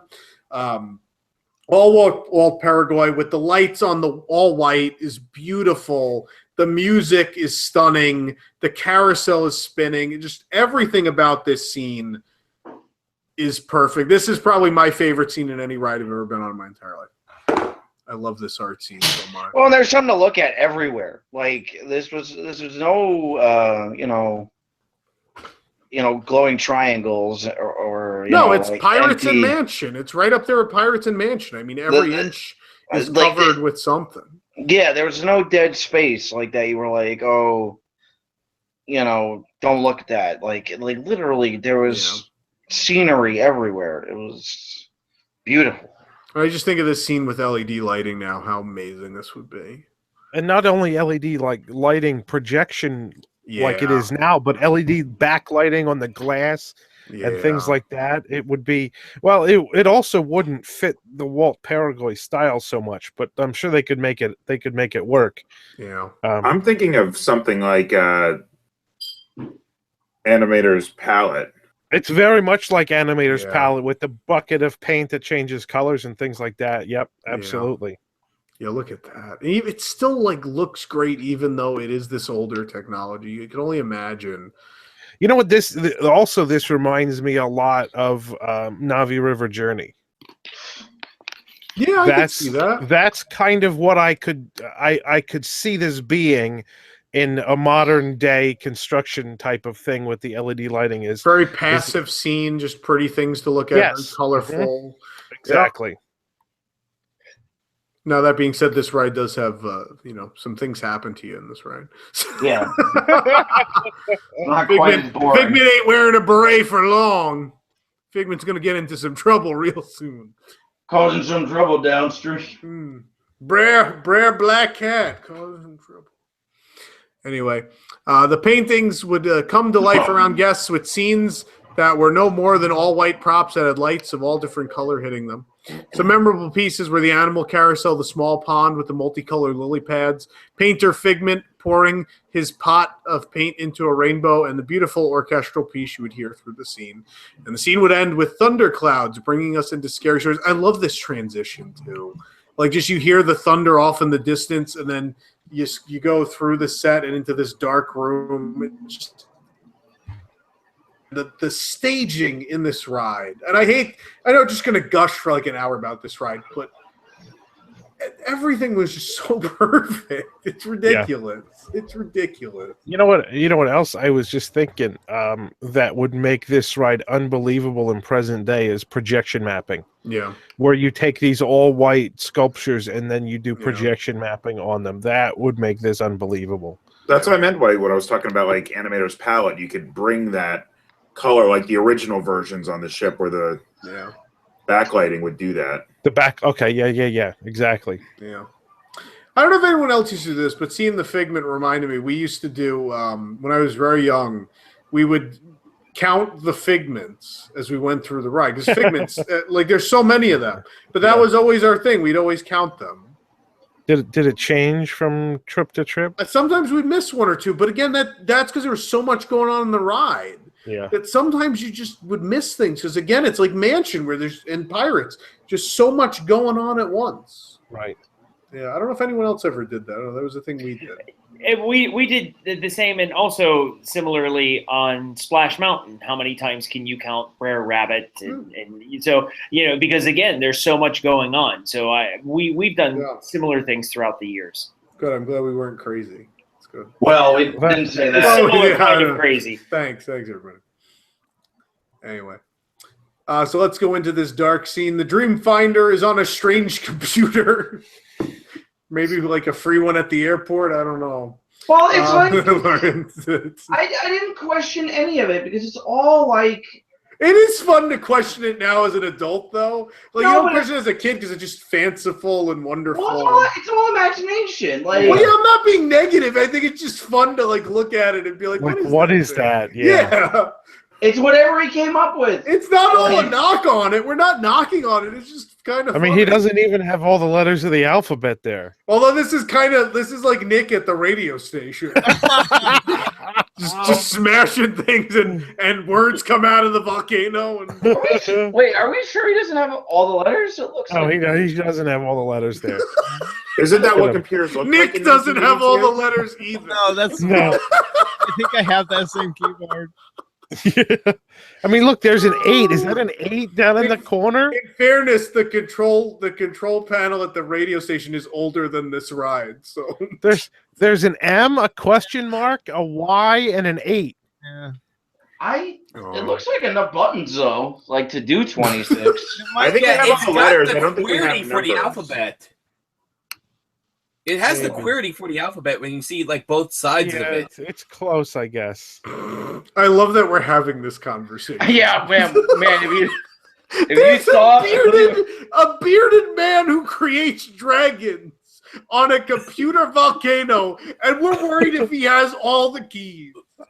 Like, what are we doing with our lives? He doesn't have all the keys. He doesn't have all the keys. If you thought we were losers before. I'm like looking down at my computer, trying to figure it out. What's that 8? That 8 is weird, though. That 8 is weird. I'll give that. It's like next to the question mark, there's an 8. Sure it's not an S? No, that's not where the S goes. Because you can see the S on the other part of it. It's maybe closer to the map. Why is it green now? Is it green for anyone else? This is our night vision. Oh, there you go. I do. Michael, enhance. ZXC. You got ZXC V. It's a QWERTY keyboard. Yeah, it is. But what's the 8? And what's next? What are the two things next to the question mark? Look at the two things next to the question mark. I don't know what. Well, that's an exclamation point, I think. Yeah. Okay. So but what's next to the L? It looks like a Hebrew letter. We don't have to have this conversation. But I still don't get the 8. Oh, it's an ampersand. Yeah. Oh, yeah, the and symbol. It might be right. that. But what's the 8? I don't get the 8. Maybe I think that's more like the Mac command symbol. Oh man! Oh, he's a Mac. Get out of here. Maybe that's he's a very creative person in the '80s. Of course, he is a Mac. This got weird really quick. That's what usually. I'm moving on. I'm moving past. Maybe that's his favorite number. So maybe yes, that's his favorite number. In the meantime, I'm going to search the internet for better images of Dreamfinder's keyboard. He's typing a mystery horror story using possibly 26 characters under a giant letter A. The top of the A looks like a volcano spewing words from the top of it. Those words. Maybe that's his version, like the version 8 of whatever machine that is. We're not having this conversation anymore. Oh. Those words then fly across the top of the scene in different colors. The scene is also filled with large, ominous letters. And you then pass Figment with letter blocks in his hand that spell cat. And behind him, a projection of a black cat with a full moon behind it. And now Ron doesn't have the black cat. He had the cat the whole show. Now we actually have like a black cat appearing in the ride. There we go. Ron, get your cat to cooperate. There we go. There's the cat that would appear. Oh, that's adorable. It is adorable. All right. Back to the ride. Back to the keyboard. Back to the good part. You then pass Figment, letter blocks in hand, and the letters would spin. The B for bat would turn to cat, and again, the projection behind him would change. The next room was filled with large words like shake and sway, the word avalanche, appearing to fall on guests. So the words would do basically what they were. So the word shake would shake. The word sway would sway back and forth. I think we got that. Yeah. I'm explaining it for people who maybe never saw it. Following that, there'd be fireworks bursting in fiber optic form, spelling out sparkle and flash. The word surprise would light up out of the dark, surprising guests. And a projection of the word genie would actually change into a genie. You then see Figment making a shadow puppet on a large page of a book, actually somehow making the word shadow. And there was a scene where some gargoyles with illuminated eyes would stare at you, and then guests would see a large screen with some scary monsters all around a suspended animatronic Figment. Wait, is this the book? This was like... This is the book, yeah, there it is. This scared the crap Oh, that out of me. animation is absolutely freaky. And yet it's good. I'm not complaining. Yeah. Like, it was super scary, but like you need that. I think that was so, gut wrenching. It's like, this is scary because the imagination can be scary. The imagination can be thrown with anxiety or depressed. Not to get too real. That's but not like Disney style animation. Disney animators did that, but that looks like something out of Tim Burton. Like they really went for it. Wouldn't Burton have been at the studio at the time too? Hey, Ron, Would shut he up. have been gone by then? I don't know. I think he was there because this would have been when they're working on like Black Cauldron and stuff. So that would be interesting to find out who did this. I believe like they used the animation department. I would love to know who did that. Anyway, so he's trying to escape those monsters. There would then be a big page that said, quote, the Raven nevermore, with the shadow of a window pane and a raven appearing.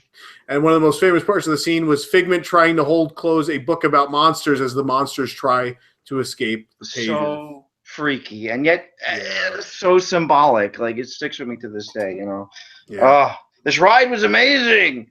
This really was art. This was theme park as art. It really was the progression. You had Pirates and Mansion, and I kind of feel like this was the next great one. Like we had it, and the problem was that it was at Epcot and not. duplicated anywhere else. And I think because of that, they felt it didn't have to remain forever. Do you think if this attraction were in the Magic Kingdom, that it might have been held a little more sacred and might not have gone through the changes in evolution? Yeah, absolutely. I think it could have held on. Are you sure? Because this was pretty damn precious when it died, like, for lack of a better term. I don't think it was because it was Epcot. I think like Pirates and Mansion were sacred because they've been replicated and they were in the Magic Kingdom style parks. But this was a phase when Spaceship Earth wasn't going to be sacred anymore. Yeah, Epcot was kind of this park that was like Tomorrowland, where it had to be continually updated, and that was kind of the problem. The other problem was the corporate sponsorships. You had contracts that included updates. And mandatory. We'll get there. We're not there yet. We're still in the ride. Let's enjoy our time in this attraction. I see Michael's looking at pins. No, that's me. Jason sent this. Oh, is that you looking at pins? Yeah. They did a whole set a couple years ago, which was fantastic. And it's literally from the old ride, but I think it was interspersed with stuff from the new ride too. But the hidden pins were cool things like this from the original attraction, which cost me a lot of money to finish. But that keyboard has way too many keys. Yeah, that's not they clearly looked at it and were like, we're not replicating that. That's not even close to the original. I mean, it's the right shape. He's got like a bingo board. Yeah, that's not calling out numbers. B34. And Figment's like, bingo. Dreamfinder, I got bingo. Not quite. You still need an I-32. Anyway, so stupid. So anyway, we move on the ride into the entertainment and show business scenes. Kicked off by the premiere marquee with some posters underneath it promoting laughter, music, applause, and dance. And on the left side, Figment was in his dressing room putting on a tuxedo and a top hat while various movie and stage sets stood behind him. And we then proceed into a laser show, for some reason being conducted by the Dreamfinder. Again, you say for some reason anything in this it's all imagination. Well, this is like, in my mind, if I run through my mind and I'm like, what are the scenes they would have updated if they kept the ride? Like, what are the scenes that would have had to have gone?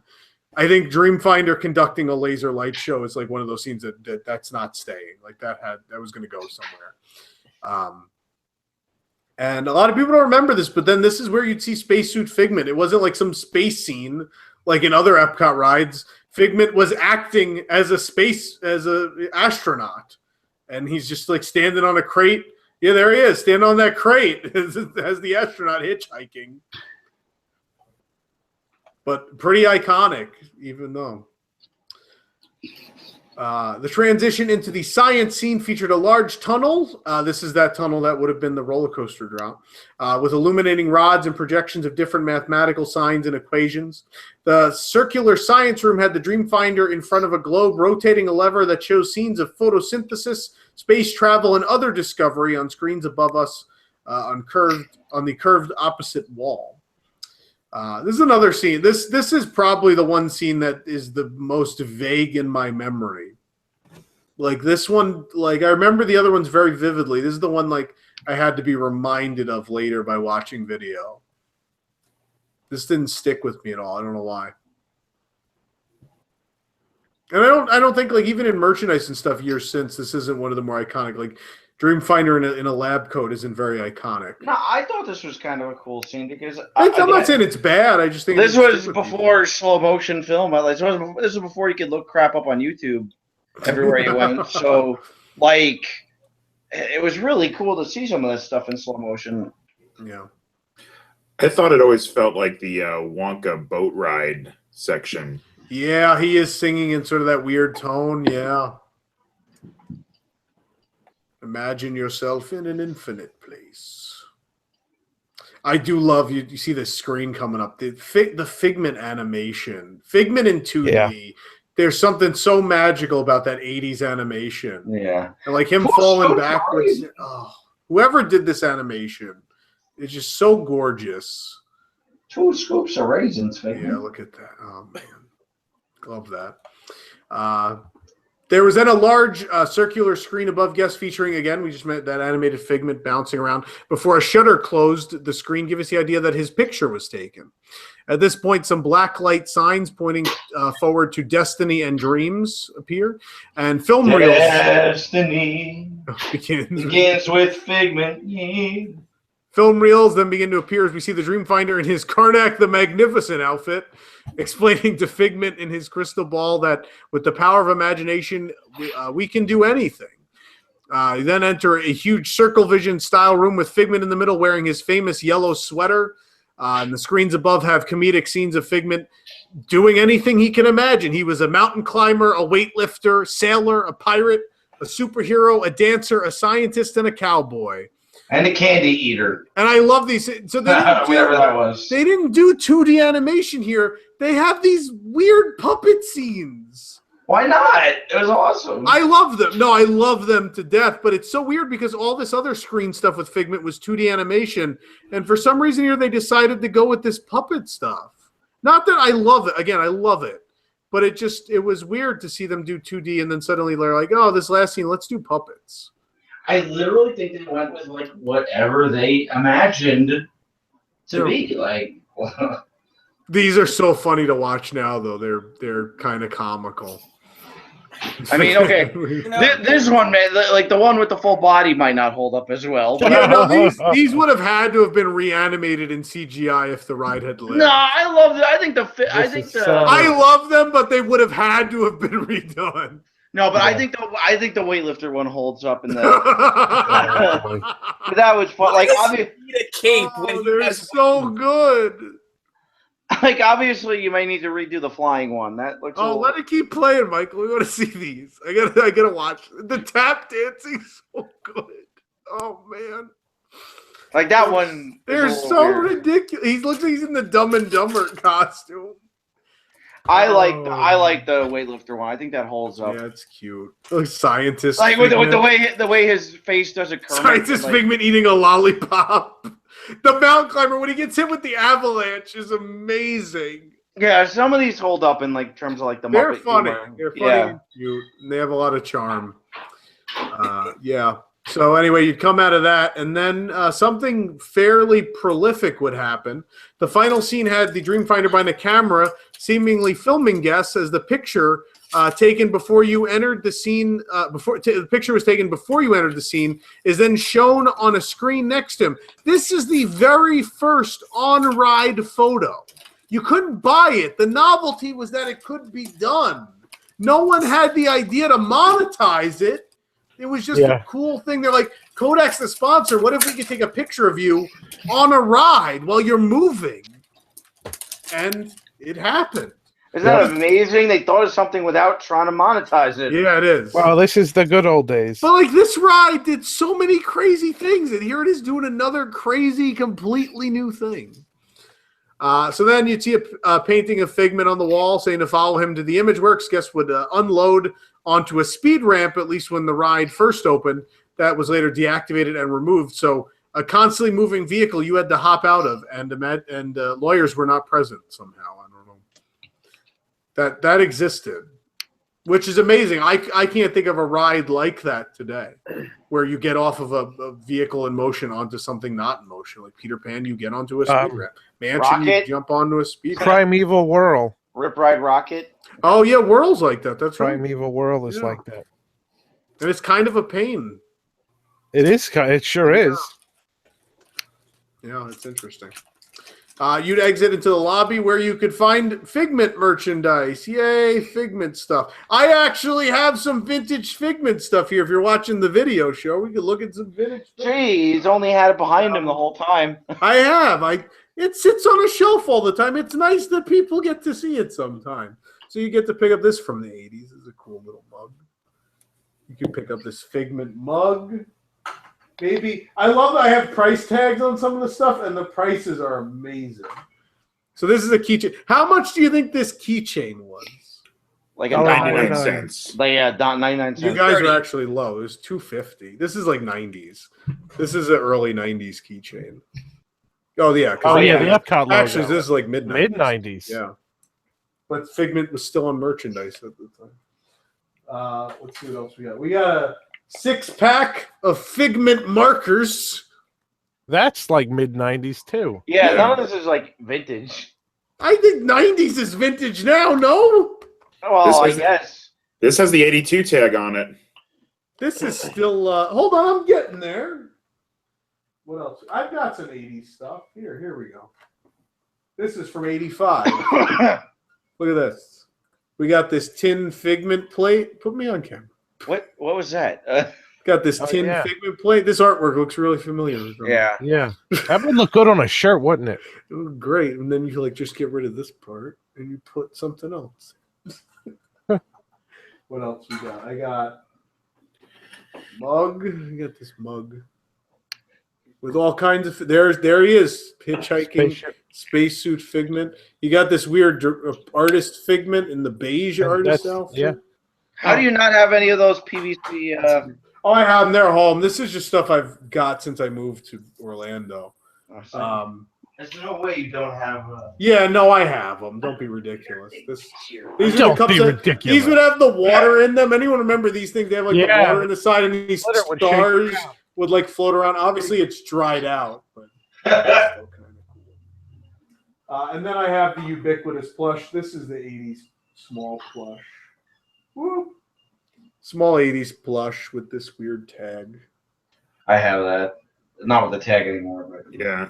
He was $11. Still about the same price for that size plush. Yeah, right? Isn't that weird? It's similar. And then, of course, you got the big guy here. But this was like the early 90s one. It's got the Mouse Get Toys tag. Do you remember they used to sell like the 4 or 5 foot ones? Yeah. I'm sad I never got it. My grandfather tried to bribe me with one once. I resent I regret now.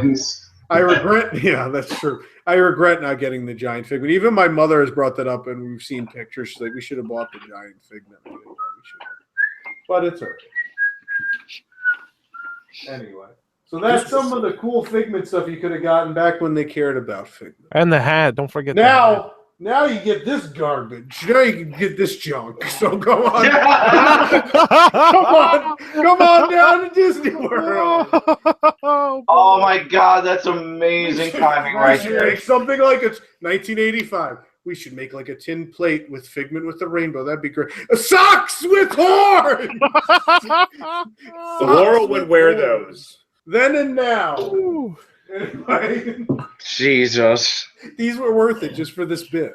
You still bought it. No, yeah, not like you wouldn't have bought them anyway. Come on. I have to. I buy anything with Figment. Yeah, they're ridiculous. Why you put them on, Tom? You really want me to do that live on the air? Sure. Oh, Let's this is get a sad. donation. I can't leave this like this. Is too sad. Figment's like. Figment's like, just throw me off the table. He's like, they're about to close my ride. You can't do this. There we go. They're both watching again. You may want to look away in a few minutes, though. Anyway. So, yeah, you'd go through the little shop. And, like, you go through exit shops now in their shops. This was like 2 IKEA white shelves filled with Figment stuff and then, like, a shirt rack. I kind of loved it because you could see it from the queue line. Yeah. So but you can we typically bought the stuff because Centaurium would have like a giant Figment section, and that's where we'd buy the Figment stuff. Not in that because the little shop had one little register, and there was always like people there, just like, oh, we'll go buy it in the big store. People. No, but you could go to the big store and they had bigger selection. It just made more sense. Or sometimes you can even go out to the little camera shop that was up by the theater. There was Figment stuff there too, which is where the Figment in the window at Mouse Gear right now is from. He was the window display over there. Fun fact. And of course, Figment and Dreamfinder would also appear outside of the attraction in the ImageWorks as a walk around meet and greet duo, which was magical and amazing. So, yeah, good times. Anything else anybody wants to say about the original attraction?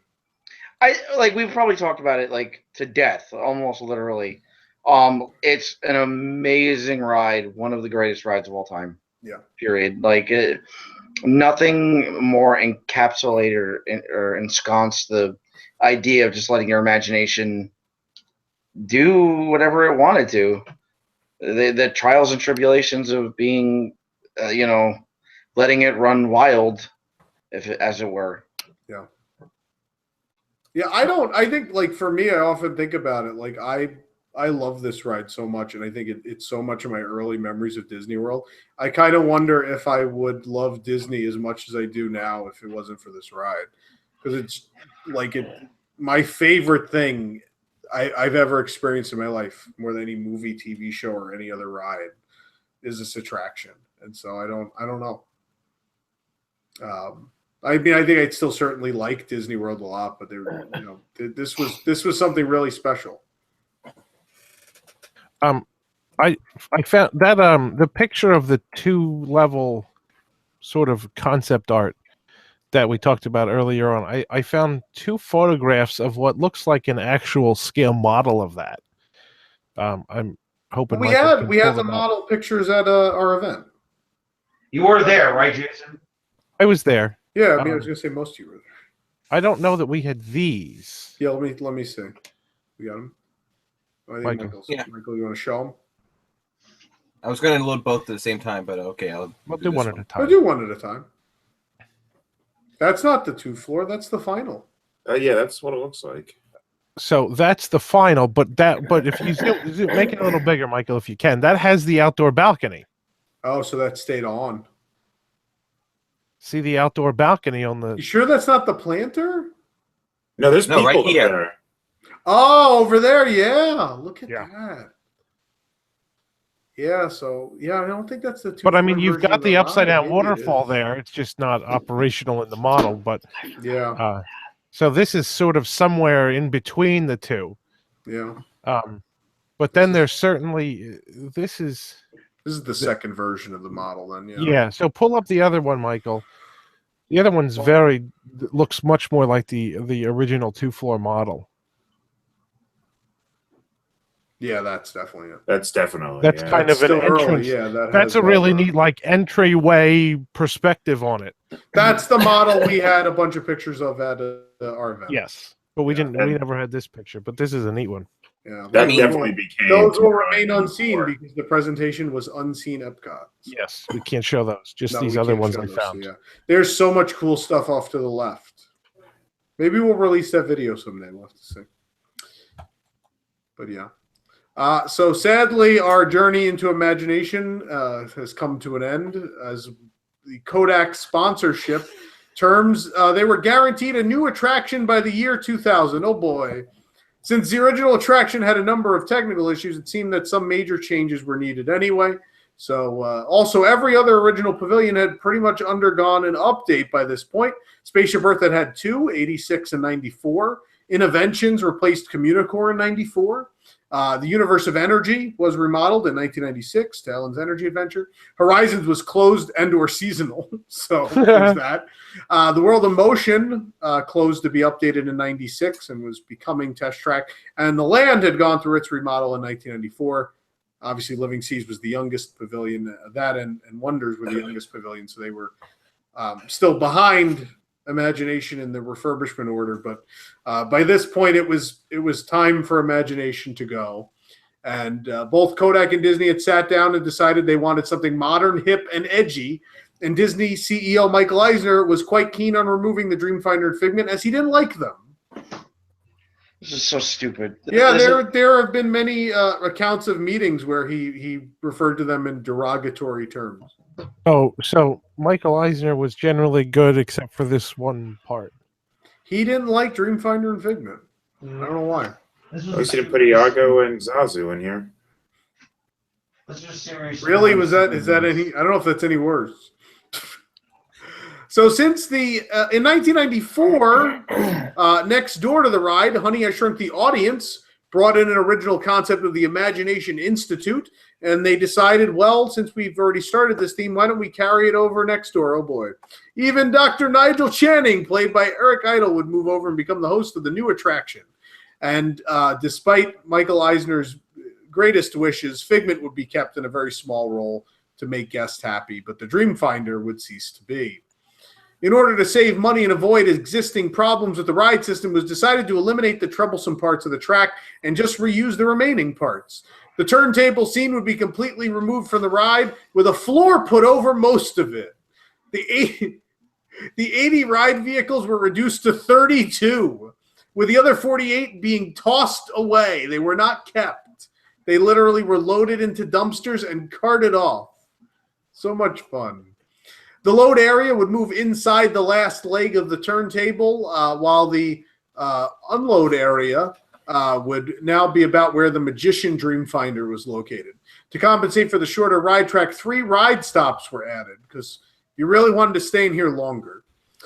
Of the 60% of the original track used, the entire space would be gutted, Dreamfinder and all. This would also be done to add store space and a smaller ImageWorks directly at the exit of the attraction rather than sending guests upstairs, and also to add more interior queue space. They would also alter the ride vehicles to stop in certain scenes. That wasn't a thing that the original vehicles could do. With that, the original Journey into Imagination closed on October 10th, 1998. We didn't have the internet back then, so no one really knew. So really, you just showed up for your next vacation, and it was closed. For me, I showed up Christmas, or maybe it was Thanksgiving even, and it was just closed, and we were kind of shocked because you didn't do these things back then.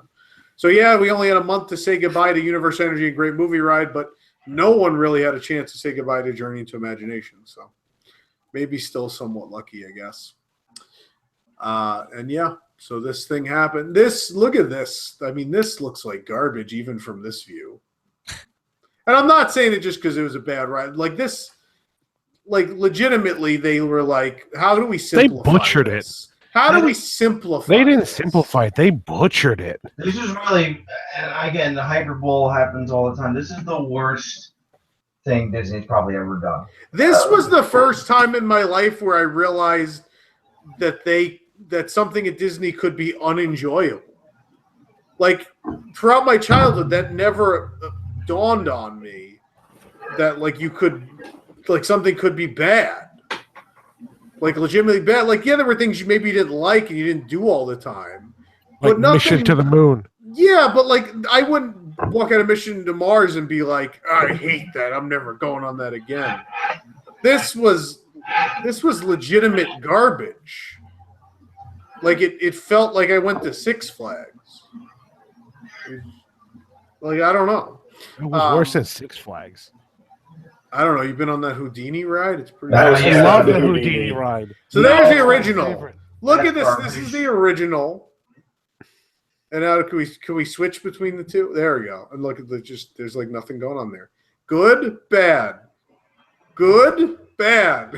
Good, bad. Gallant Goofus. It's so. This just makes me want to cry. You know what the What If Lab should have been? They should have been, what if we spent money on this? All right, not what if, what the F? Let's talk about the garbage you could have seen on this thing. Let's do that. Oh, God. I love that you load in the turntable. I hate that so much. Look at that. You load in what was the coolest scene ever designed for a ride ever, and you load in it. Although by now Bob Chapek probably would have would have been upset and they would have removed something from it. Well, I think for spare parts. They would have been mad that Dreamfinder was a redhead and tried to get him removed. Anyway. So construction walls went up almost instantly around the attraction on the 11th of October of 98, with signs stating "Ride through a dazzling array of perceptual experiments. Take your imagination further." October 1999. We're lying. Perceptual experiment. They mean garbage. The original building color scheme was changed to orange and reds, which is still there and still looks like crap. And you're getting rid of the pleasant blues and purples. The pavilion's names will also be changed to Imagination! Exclamation point. And the large sign outside would now be a large circle featuring the Imagination Institute logo and promoting the new ImageWorks, Honey, I Shrunk the Audience, and Journey into Your Imagination. The new pavilion was dedicated on September 29, 1999 as part of the media festivities for the Millennium Celebration at Epcot, and the ride opened to all guests on October 1st, 1999. So they finished this in less than a year. So maybe we don't want them finishing rides quickly. Maybe this is a good example why we shouldn't do that. I'm wondering what they did with the other 11 months. They probably sat in there and pretended they were working. Yeah. Yeah, this cement block through a hollow table's giving us problems, Mike. I don't know. We're trying to get a real train in there. Give us some time. There's this disappearing butterfly thing that's just going to blow your mind, and it's going to take a while. It's really not, though. Nope. It's really half a butterfly up against the mirror. Man. It's like it's really. Can we not, talk about how there's no stanchions there? Yeah, look at that. Yeah. There's no nothing. There's no fun. Well, yeah, but there was no stanchions. You could have stepped out into that space. But anyway, the banners just above the entrance had the "Journey into Your Imagination" in a futuristic font with the word "your" inserted with an arrow because it's cool. Get it? We changed this.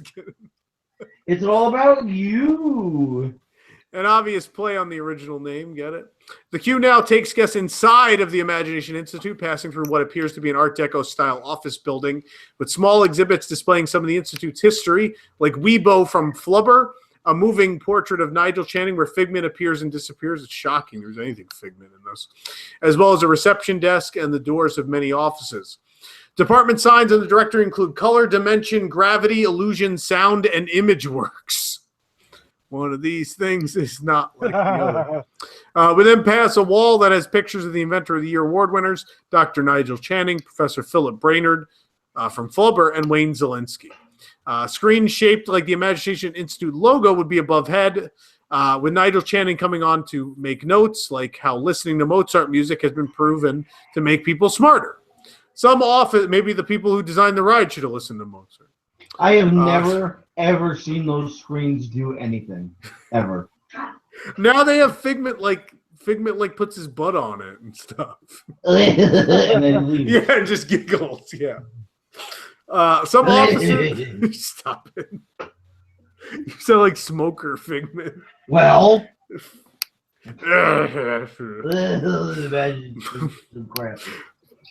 out of sight. Okay. come on to my house. I got some really good stuff. It's gonna make this house go upside down. Some offices you pass would be Wayne Zielinski's, where you could hear the shrinking machine running. Professor Philip Brainerd, where the shadows of Flubber Get it? That was past a the funny windows, movie, wasn't it? and Nigel Channing's. Excuse me. Nigel Channing's phone would be ringing. I'm getting bored just telling them. Let's just call it a night. Nigel, stop at this one before we hurt anyone's feelings. Nigel Channing, whose phone would be ringing off the hook. The hollow floor you walk over in the queue is actually covering most of the old turntable from the attractions. You could jump on it. And most of your hopes and dreams. Yeah, right. The mural behind the vehicles would feature where you would be going on your trip through all the different labs. The vehicles are the same as the previous attraction, but no longer load continuously and were painted red. They're butt ugly, like orangey red. They're I not hate like- it. Yeah. They were this beautiful, like, blue. Yes. And now they're, like, emergency red. Yep. Yeah, that's like traffic cone. That's it. The traffic cone. Yeah, Well, you like paint. red animals in nature, it's telling you it's dangerous and don't approach. Yeah, right. They paved over paradise and put in like an office. Look at this. Look at this. It's just bad. I was stunned that Figment was in it though. Like we didn't think Figment was going to be there. I remember when I first saw him, I was like excited for a minute. Where it's like, oh, it's Figment. That was the only exciting Yeah. It's Figment for a moment. Yeah, I mean, but like going in this for the first time, I was worried like they were gone. Like we didn't know. Well, They pretty much were. They were, but he's kind of there. I don't know. Not really. No, Tom, stop lying. I was kind of trying to look for the silver lining at the time. There isn't one. Guests are immediately whisked through the scanner and shown in a mirror what's in their imagination, which is revealed to be nothing. You are stupid. Yep. The Imagineers who worked on this ride had similar results. I just don't get it. Like Everything fades to black, and we are taken to experiment 832. See what you hear. You are taken into a pitch black room where you begin to hear train noises as it sounds and feels like a train is passing right by your vehicle. It's then revealed that it was just sound and wind. Get it? Yeah, like a This is universal a really ride. cheap effect. We just needed a spotlight. Yeah, this has been replicated at every universal ride. This has been replicated and sounds dangerous. Look at how exciting! Look at how exciting these people are. This guy's like, it's like, oh, this is good. Whatever. What is this? Right. We then passed through some. Tom, I can't stop yawning. Tom, you got 45 hours to go. Oh man. We then pass through some smaller scale experiments, such as the Through the Looking Glass, where you're asked if a room is actually magnified by a giant magnifying glass. The answer is no. You can clearly see around the magnifying glass that it was just a curved wall. The answer is, of course. I was going to say Michael show the ride, but this is pretty much it. This is better than the ride.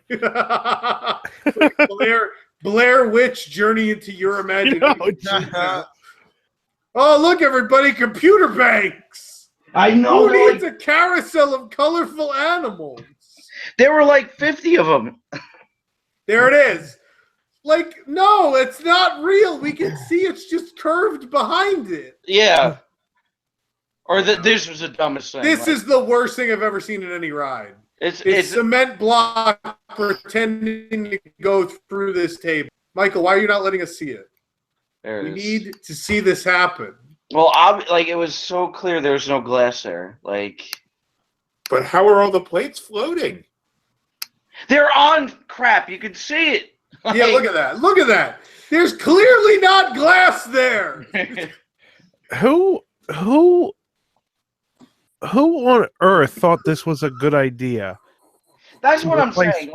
If you want to know why Kodak is out of business, this screenshot right now is a pretty good example.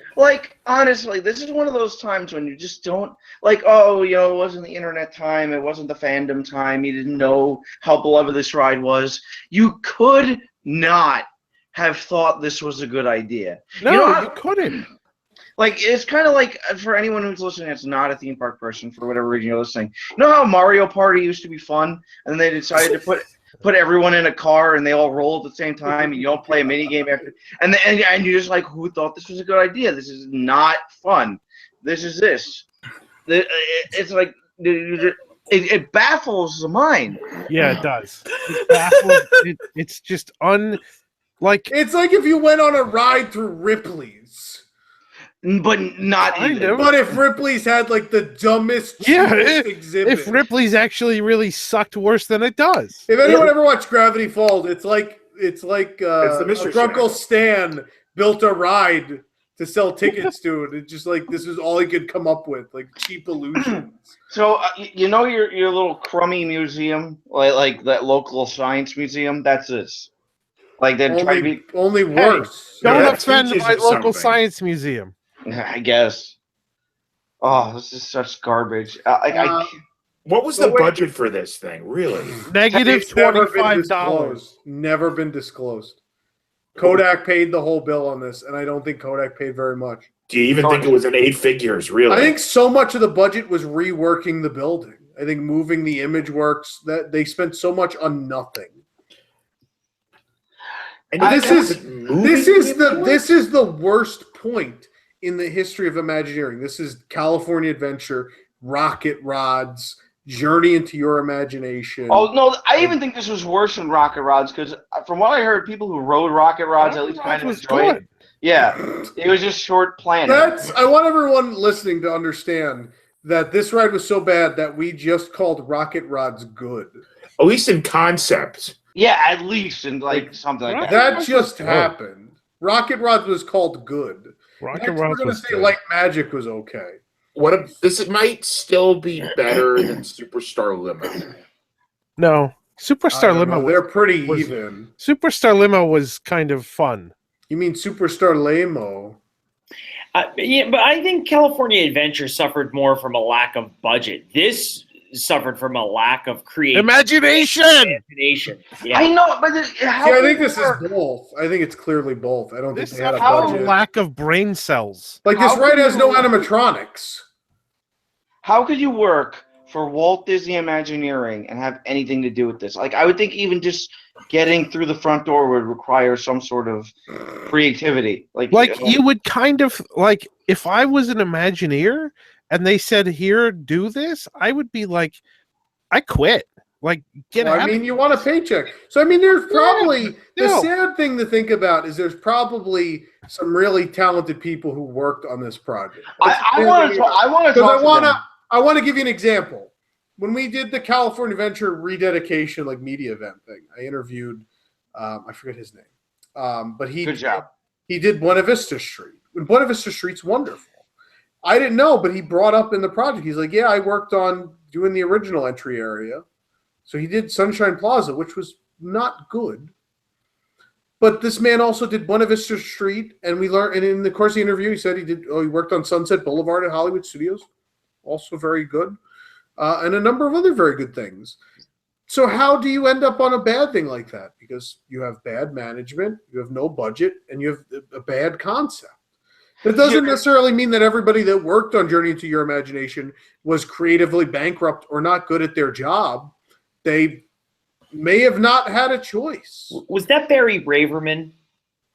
Might have been. Listen, no one. No, I'm sure they're not listening because they may not actually want to disclose their names. In all seriousness, if anyone who worked on this, we won't make fun of you. We've had harsh words right now. Like, we seriously want to know. Someday someone's going to talk about this ride. And I think the problem is a lot of these people are still there or within the industry, and I think that's why we never get to hear about this ride. Well, if they work for another company now, I'm sure the other company. Well, you don't want to burn bridges either. I guess that's more correct. Yeah, but like, come on the show. We won't make fun. We've had harsh words, and I know that's just because it's such a painful wound. I promise you, come on the show. We won't make fun of you. We won't call you stupid. We'll just call your manager stupid. Yes, like we will give the appropriate. It had to be Kodak. I still stand behind it. Even though this was a bad time in Imagineering, I don't. And we'll trash Kodak, but Kodak didn't come up with the idea. I mean, Kodak gave them a budget. Kodak didn't say, put this cement block through a fake glass table. Kodak didn't want Figment and Dreamfinder there anymore either, though. That's because Michael Eisner brainwashed them. No, I think they both agreed on we're going to go hip and edgy and modern. But this isn't even hip and edgy. I don't think they knew what hip and edgy was. No, they clearly didn't. I want to know. I want to talk to someone. Well, I want to get through the rest of this. They probably thought hip and edgy was that scene in Mallrats where he's thinking, "Oh, look, it's a boat." Oh, it's not a schooner; it's a sailboat. A schooner is a sailboat. Anyway. Optical illusions are hip and edgy. This was the Dark Ages. No, it was like 99 to like 04. Bad. Yeah, the bloom was off the eyes. After this, like not until Mickey's Filler Magic opened did I go into something and be like, "Oh, that's really neat." That actually is true. It was a stretch of extreme garbage. The bloom was off the Eisner Rose at this point, and he went from having the golden touch to really that everything he touched turned to ash. And what happened to him? Yeah, seriously. He got Paris threw him off his game. He got scared to do anything. Yeah, he was. Then he shut down the animation. Well, I guess that's a separate thing, but no, everything derailed. Animation, television, everything fell apart at once. It was a bad time in the company across the board. Not one division was doing anything amazing. He lost his number 2 and his number 3 within a couple month period, but the Paris failure hurt everything so tremendously. I think they were afraid to spend money again. But just to put it back on this, I want to know. I want the whole book. And listen, we'll, like I said, Kodak is gone. Put the blame on them, and I'm sure a lot of it does rest with them. Because this is just awful. All right, we're going to continue with the ride. We then enter. Yeah, no, there's some more scenes. We then enter the illusion lab, where there's the illusion that someone worked on this. There's the illusion there was something good here. We're greeted by an empty cage that reveals a butterfly once we pass the other side. For some reason, this gets reversed in the next version. I don't know why. We then passed the quote-unquote fish out of water experiment where a fish is swimming through a bookshelf. Oh, my God! But it's a TV. Oh, how are they doing it? It's how a TV. Does the fish do it? It's a TV. You can see it. You can see off the reflection off the screen. So much. The television. And here's another bank of crap. We then- Literally. Here's all the special effects equipment we took out of the ride. This is literally when they ran out of ideas and money.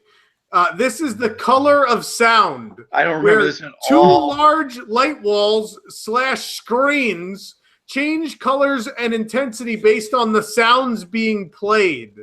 You're then battered with strobe lights as you enter the connections experiment, which begins with a board with some mathematical equations equaling infinite connections with Figment made completely out of dot. Like this is the one other Figment appearance in the ride. And as the scene opens, you're surrounded by illuminating lights that have lines illuminated to connect them and create images. And without any transition, you are suddenly taken into an upside-down house where baths are filled, sinks drip, and toilets flush. Like, what? Like, the constellation scene isn't the worst thing ever. Like, that's like the one effect in the ride that's like decent. I guess. At the time, that was like, yeah, okay. look at those. Yeah, it was lobsters. kind of about as neat as the 82 laser effects. Yeah, Here's a monkey that's a fair and point. But elephant. There's zero transition into this upside down house. You just go to this upside down, get it. What's the warning? I saw a warning sign. Yeah, I don't know. Michaels keeps pausing it. You may get wet on this ride. Oh, we're in the house now. Oh my God, a shirt is upside down. My favorite is the toaster. They glue stuff to the ceiling. They glue stuff to the ceiling. It's Yeah, not. but there were some decent effects where you're like, how'd they do that? Like the toilet. Yeah. And the sink dripping. I was kind of like, oh, I don't know how they do that. I mean, still, I don't want it in this ride. But like, I'm trying to give this something. No. Even though it's the worst thing I've ever seen in my life. Nothing. This is as bad. This is like the Jimmy Fallon of Disney. This is terrible. Anyway, it's the final test. We then pass through the scanner once again. This time we get in front of the glass windows. We push the scanner to the limit and it explodes to reveal a large screen filled with items and colors as well. Figment makes a short appearance on screen to tell us that we are quite clever. Well, yeah, compared to whoever did this garbage. We then enter a starry room that lights up to reveal our unload area where you could exit into the new ImageWorks and shop. This is garbage. This is such garbage. The light room at the end was actually cool. When it worked, yeah. Now it that's doesn't neat. work, but at the time it was like, oh, where'd this room come from? I don't even remember this crap. Like, what is this crap? It's a blackboard. It's terrible. Oh, okay. So the next part of the script I have labeled as "people are pissed." So, Well, so everyone knows where we're going. This is by far the worst thing Disney has ever done. It is the worst attraction I've ever been on in my entire life. And that act, oh man, it's real close with Fast and Furious. It's dangerously close. Like, this is worse than New Management. This is. Oh yeah, for This sure. is. This is way worse than New Management. This is worse than anything else. Like, this is like Disney. It's absolutely the worst. But this is pretty. Yeah, Disney. But Fast and Furious is giving it a run for its money. Like, this is as bad as like the Nicktoons ride. Like, this was awful. So anyway, guest relations in the company were bombarded with complaints about the new attraction immediately. Guests were depressed and furious over the removal of the original, the Dreamfinder, and the minimized role of Figment. Also, the attraction was a piece of garbage. Yeah, awful. Guests who had never experienced the original ride weren't fond of it either, often calling it boring or a waste of time in guest surveys. Almost immediately, Disney began to draw up plans to fix the attraction with almost zero financial help from Kodak offered. The attraction quietly closed on October 8, 2001, only 24 months after the ride had opened. With a small budget between $10 and $12 million, the refurbishment began. And at first, the banner at the front of the pavilion simply advertised the ImageWorks and nothing else, as if nothing had happened. And the banner was then changed to say, "Something new is coming to Journey into Imagination Summer 2002," and featured Figment with a paintbrush. And the sign would eventually be changed to the logo of the new attraction, Journey into Imagination with Figment. So, and that's where the creativity stopped. put lipstick on a dragon. Yeah. So again, this would be a far less dramatic change. Michael, you have the layout for this one. We'll show the layout for version 3 if we can. Yeah, and we've lived with this one for so long now.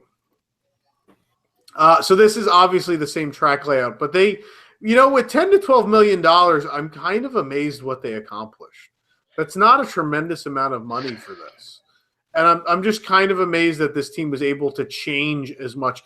I didn't even think about it until later how much of the ride they actually changed between Journey into Your and this version. Originally, for some reason, it didn't register with me, and I was just like, oh, okay, they added Figment. But a lot of scenes changed completely. And I give credit to the team, at least. They were throwing very little money. They were pulling money out of mission space. No one's supposed to know that. And somehow with $12 million a couple of months later, they had a very different product. I mean, still not great, but definitely a vast improvement over what preceded it. And Michael, we can't see any of that. You're not showing any of that. Yeah, just getting it all set up so that we can honestly, before and after. And honestly, even more. I do also want to talk to the team that worked on this, because this one you guys did the best you could with what was there. I mean, it's not. And this, we've talked to somebody on the project, and that's kind of what they said. They were like, we were given very little money. We pulled money out of mission space without the company knowing, and they did what they could. And I mean, it's a valiant effort to at least bring a character and a song back. It's not great, and it's really getting sad that it's about to outlive the original, but. Yeah. So the track layout the same, but they would add 3 more ride stops along the attraction. The attraction opened on June 2nd, 2002, introducing a completely new story, a reintroduced Figment, and the One Little Spark theme, while keeping the idea that we're at the Imagination Institute. The queue remained mostly unchanged, with the directory change to reflect the new sensory labs we would visit, which is touch, taste, sight, smell, sound, and again, ImageWorks. It's not a thing. And Figment was being added to the Institute logo shaped screens. He now jumps on them and spins on them and giggles. And the wall behind the loading area now features billboards for all the sensory labs we'll be visiting, as well as a short quote from Dr. Nigel Channing. As you pass through the sensory labs door, guest enters the first scene, which now has guest vehicles stopping in front of one of 4 scenes, again shaped like the Imagination Institute logos, but now representing the labs we are planning to visit: the smell lab, the sound lab, the touch lab, and the taste lab. Nigel Channing then pops up on screen and prepares us for our tour, all while the projector is completely unaligned from this shape. Things never lined up. It almost instantly is interrupted by Figment with a suitcase in his hand. And after a number of sight gags and being told he can't come along, Figment goes out of sight and begins the tour quicker than Dr. Channing expected. Uh-oh. Figment's causing trouble. So Figment went from awestruck, creative child to messing with old people. He's a teenager now. Yeah, angsty teenager. As we make our way to the sound lab, we pass the office door labeled Dean Finder, a tribute to the Dream Finder. Puns make everything okay, kid. It's not even a pun. It doesn't work. Why can't he be Dean Finder? It doesn't sound like Dream Finder. Why not just call him Dean Finder? It seems the same thing. He's the Dean. Or the Brain Finder. Like Dean Warmer. Nice, stupid. It's so dumb. Anyway. We are played left ear and right ear tones to test our hearing, both playing One Little Spark. The doctor's phone then rings as he's being called by Figment, who pops out of a box in the sound lab wearing his famous yellow sweatshirt and with his eyes crossed most days now. Yeah. And these AAs are so poorly maintained. And he tries to teach us that we should listen with our imagination rather than our ears. And as Channing loses his train of thought, Figment finds it as the event from the previous attraction transpires. Oh, boy. How does that work? And after, as the scene ends, Figment sings some new lyrics to the score from of A Little Spark. For every sound your ears are hearing, he would sing something related to the lab you were just in and the sense you were just talking about, to the One Little Spark theme. We then enter the Sight Lab, which is nothing more than a screen projecting an eye chart. Keep in mind, kids, this is exactly where that beautiful animal carousel once was, right in this exact spot. And we see Figment sneaking around behind the letters before knocking them away and spelling his name. We then get to follow the bouncing Figment and sing some more lyrics.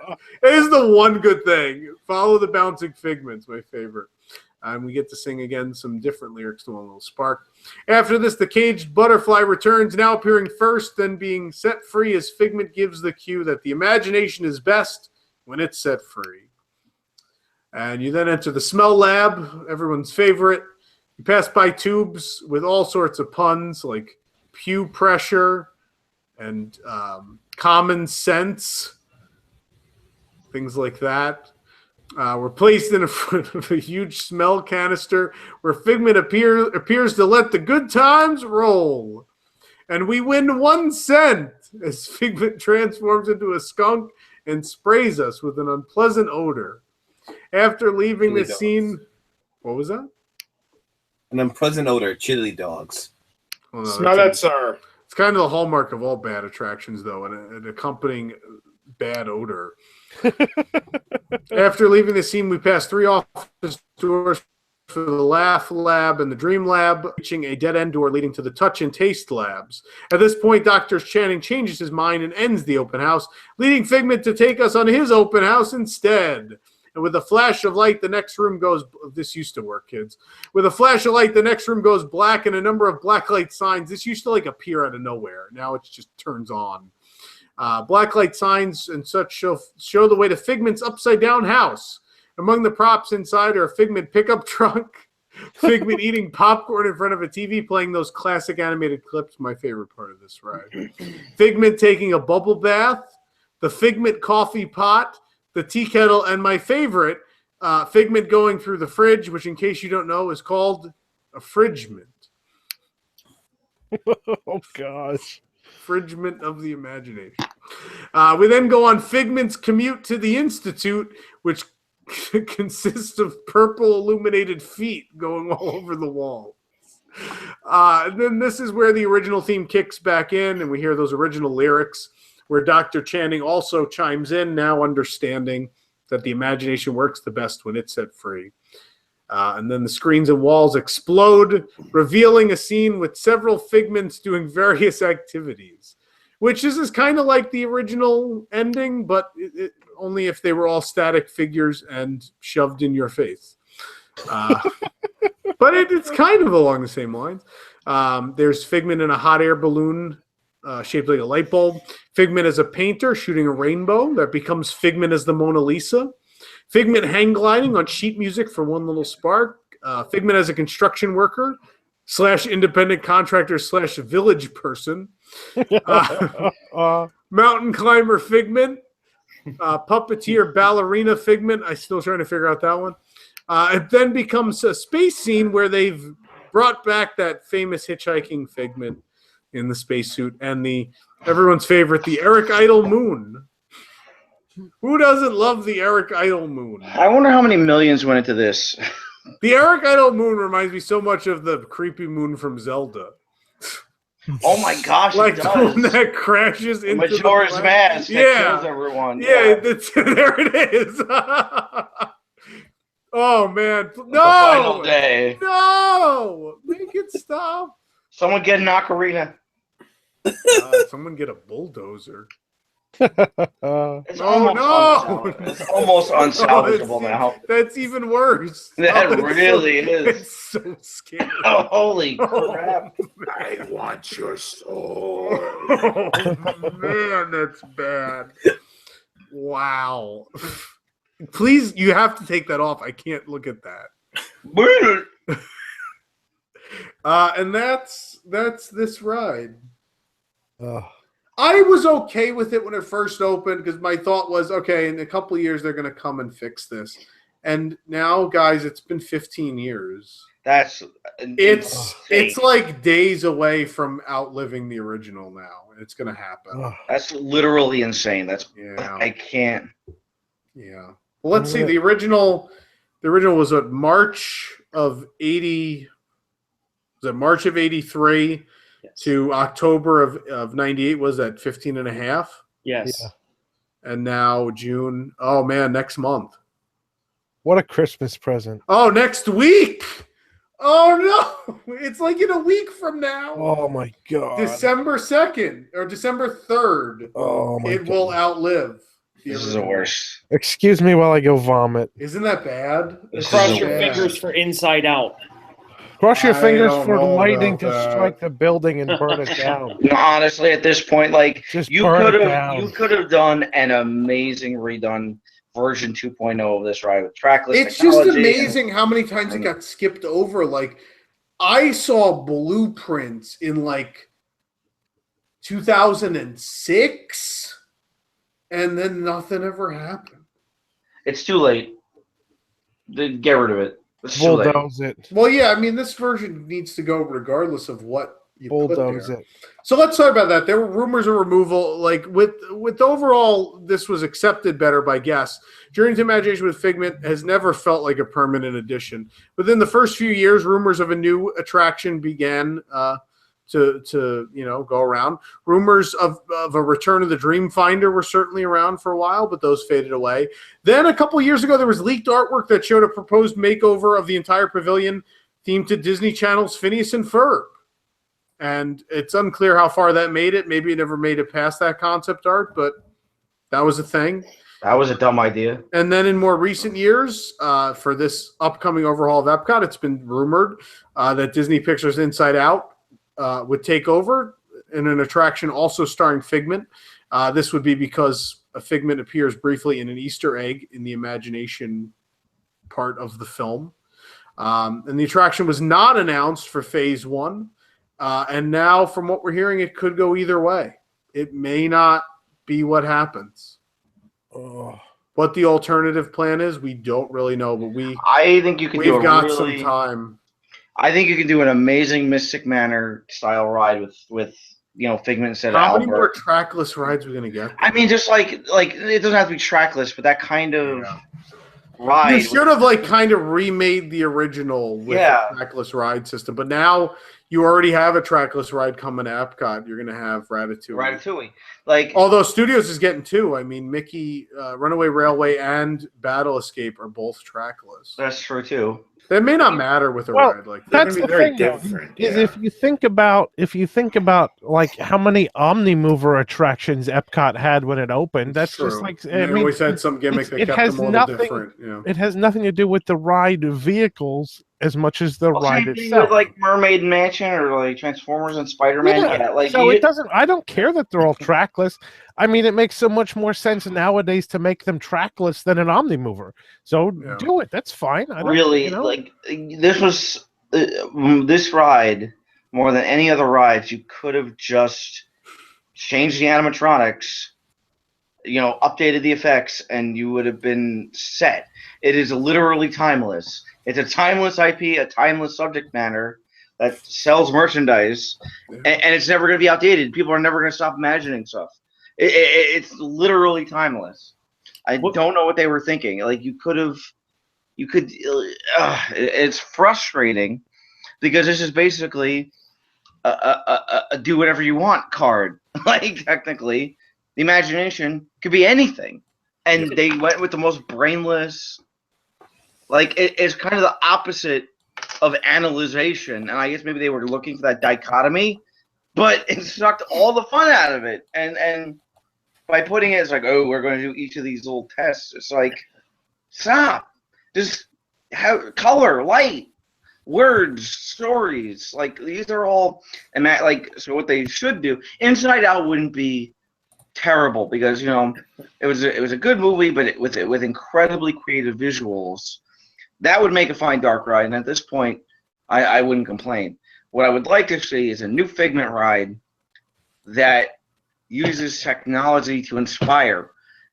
It's its own IP to sell plush and whatever, in that respect, and yet it could also get back to what the core of what the ride was supposed to do, what Epcot was supposed to do. You've got Guardians going all the way across the way. You got who knows what else is going to go in there for IP. Can we at least have this go back to its roots to do what it was supposed to do and inspire people to, you know, to imagine their world better, or to like imagine more things and not be so same as everyone else? Like, like the story of this boggles my mind. I really would love to hear it from someone who's been there from closing to now.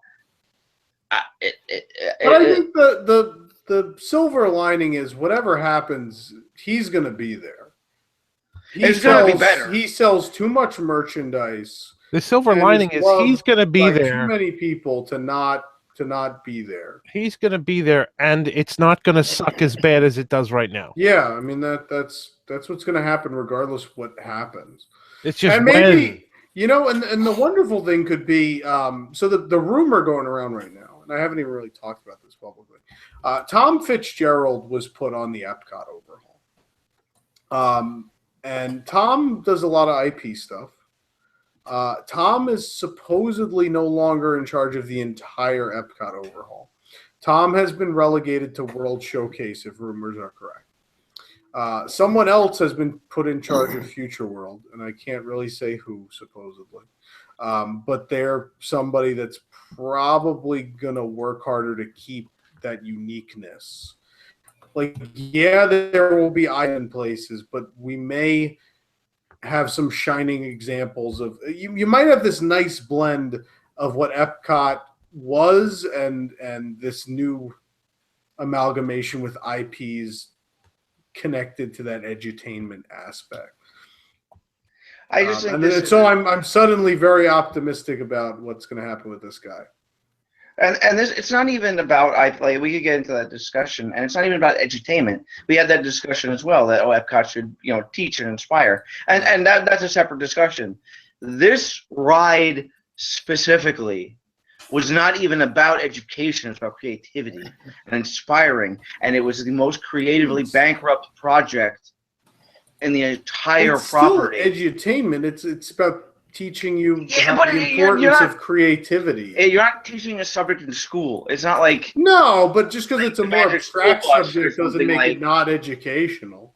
But it's but you don't have to like. It's not about a subject that's gonna like piss people off all of a sudden, like energy or like. Well, yeah, it's true. Like, again, it's just because it's abstract, I don't think makes it not edutainment. No, okay, but the point is, you don't have that conflict here. You creativity is the name of the game, and it was the most creatively bankrupt thing here. Yeah. It is the antithesis, and although the redo guys did a good job with what they had, like that, like, but it's still to this day the antithesis of Disney and that ride in particular. It needs like it could go, and that would be one way to do it, and that'd be fine. But you really want to hit it out of the park.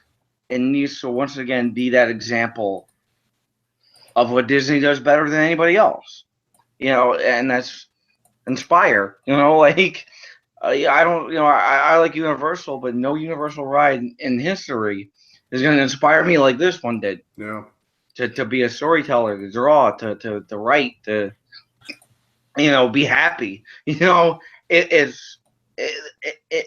you took the happiest thing you could think of on property and killed it. I'm hyperbolizing, but of all the projects, you know, they paved over paradise. Like, all the projects to mess up on, it was a really touching attraction. These characters meant a lot to a lot of people and still do.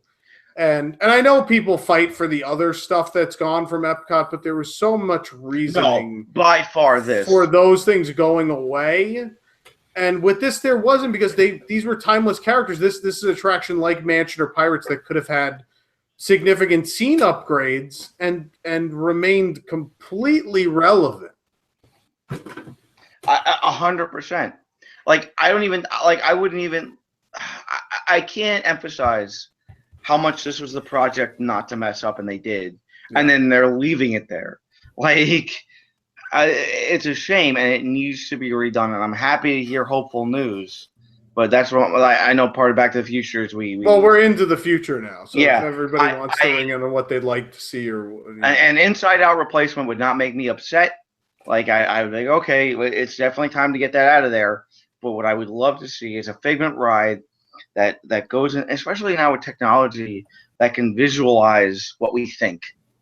I mean, they had that one thing I forgot when Glenn Keane was drawing in 3 dimensions with virtual reality, something like that. And I'm not talking about a VR ride because I don't think those are 100% great. Mario Kart. Well, like, that's not great. Like, but there's still something you can do to make people dream it. You can do it. Like More Than Horizons. This was it. As Walt Disney said, if you can dream it, you can whatever. do it. But to me, this was. I loved Horizons. I love World of Motion, but this was Epcot. Yeah. And they just need to have the guts to do something with the original characters. I mean, and it's not so far fetched because these are original characters that we already know and love. There's just such a creative bankruptcy within the industry right now. And they sell. That's the important thing, because like there's talk of closing Dinosaur because the movie didn't sell. And everyone's so afraid to have attractions not connected to an IP. And I would cry if Dinosaur went away. I love that ride dearly. But that doesn't apply here. They do sell so much that he's the new Food and Wine mascot. He's an IP. The Food and Wine is Remy. I thought Flower. What was the one that they had do him? some Figment stuff, but he's in every festival. It doesn't even matter. Yeah, but Art Festival, he's the icon.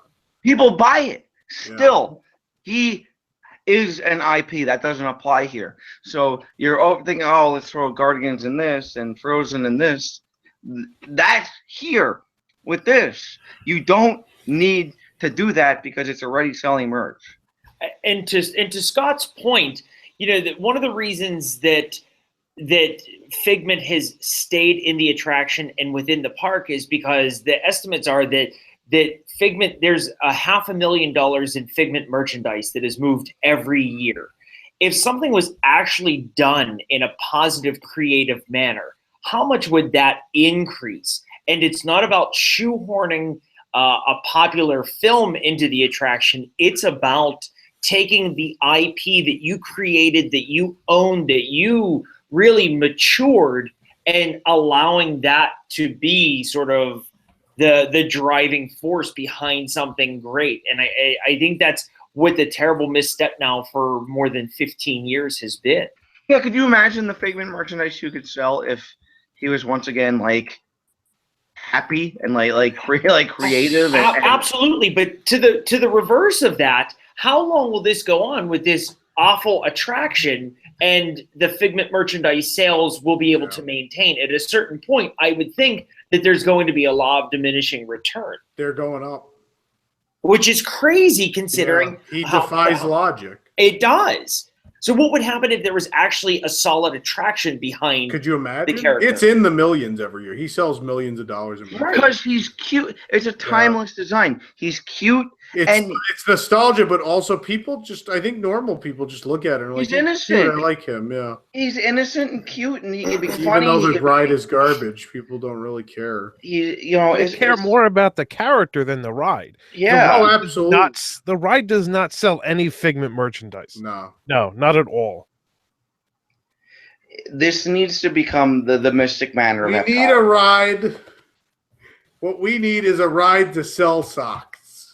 We gotta sell more of these. Oh, it's so terrible looking. It looks like the devil, like with the.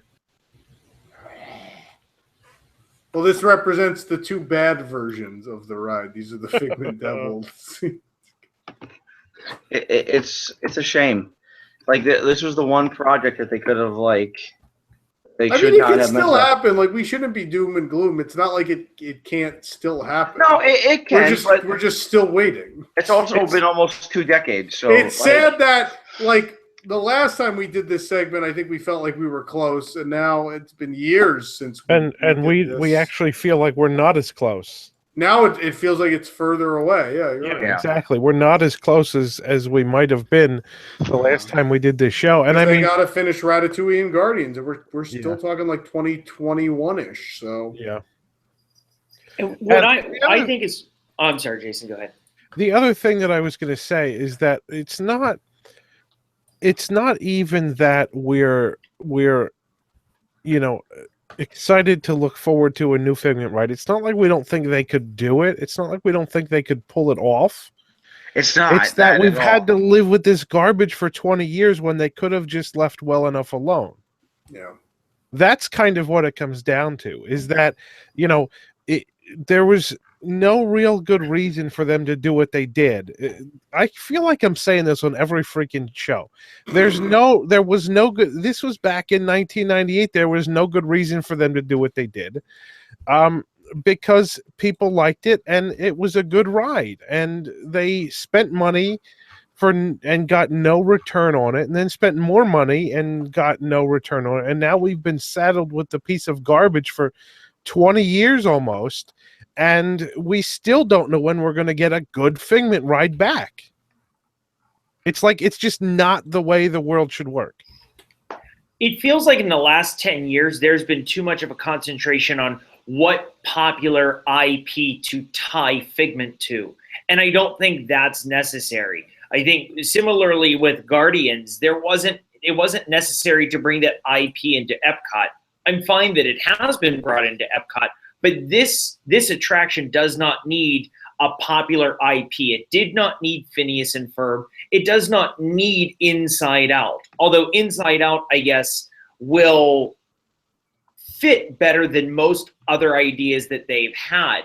And what is interesting to me is we are now in an age where retro is cool again.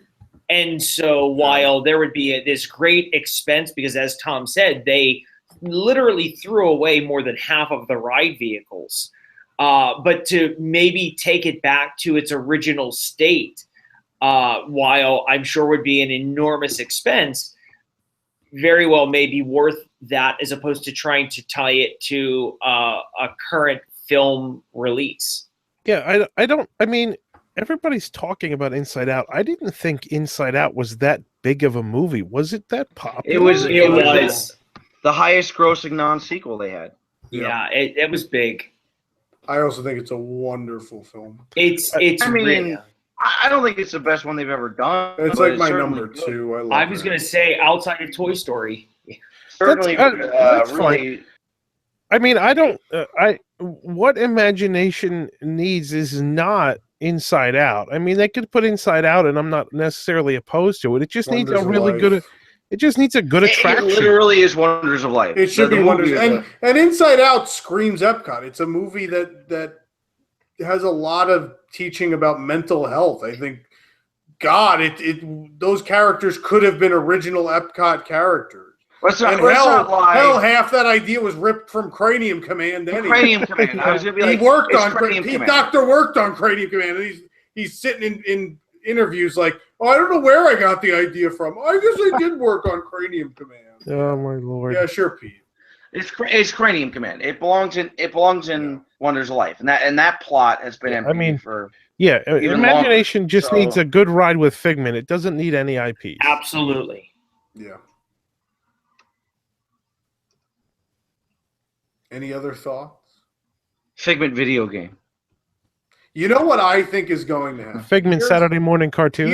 Here's the crazy thing I always figured they're going to do. I think at some point they're going to develop like a Figment animated movie to make him an IP. Just like they did with Pirates and they try to do with Mansion. Because that's what they did. Like, they looked at Pirates and Mansion. It wasn't about making movies. I think it was about, well, these are things we can never remove in a million years. What if they became IPs? And that's what they're going to do is, like, even Big Thunder Mountain, they looked at it and they're like, oh, can we do a TV show? And yet the TV show didn't get off the ground. They only did the pilot. But that's what they're doing is they're looking at, here are the things, Jungle Cruise, here are the things we can't, these are things we can't get rid of because people will be angry. But they already did Make get rid of them into IPs. We'll get rid of what?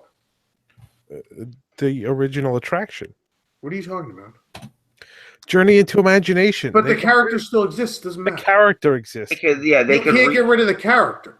Okay. So if you can't get rid of the character, make the character an IP, and then well, that's He fine. kind of is, though. I mean, I guess so. I mean, kind of is, but they want it in media. It has to be in media. That's Wouldn't the it way be these cool people to tie operate. in? Wouldn't it be cool for them to have a movie, make a Figment movie, animated movie, and tie that into a brand new attraction so that the attraction could actually open like the same year as the movie comes out? And Disney animation has been on a hot streak since Princess and the Frog. They have not made a single bad movie since that movie.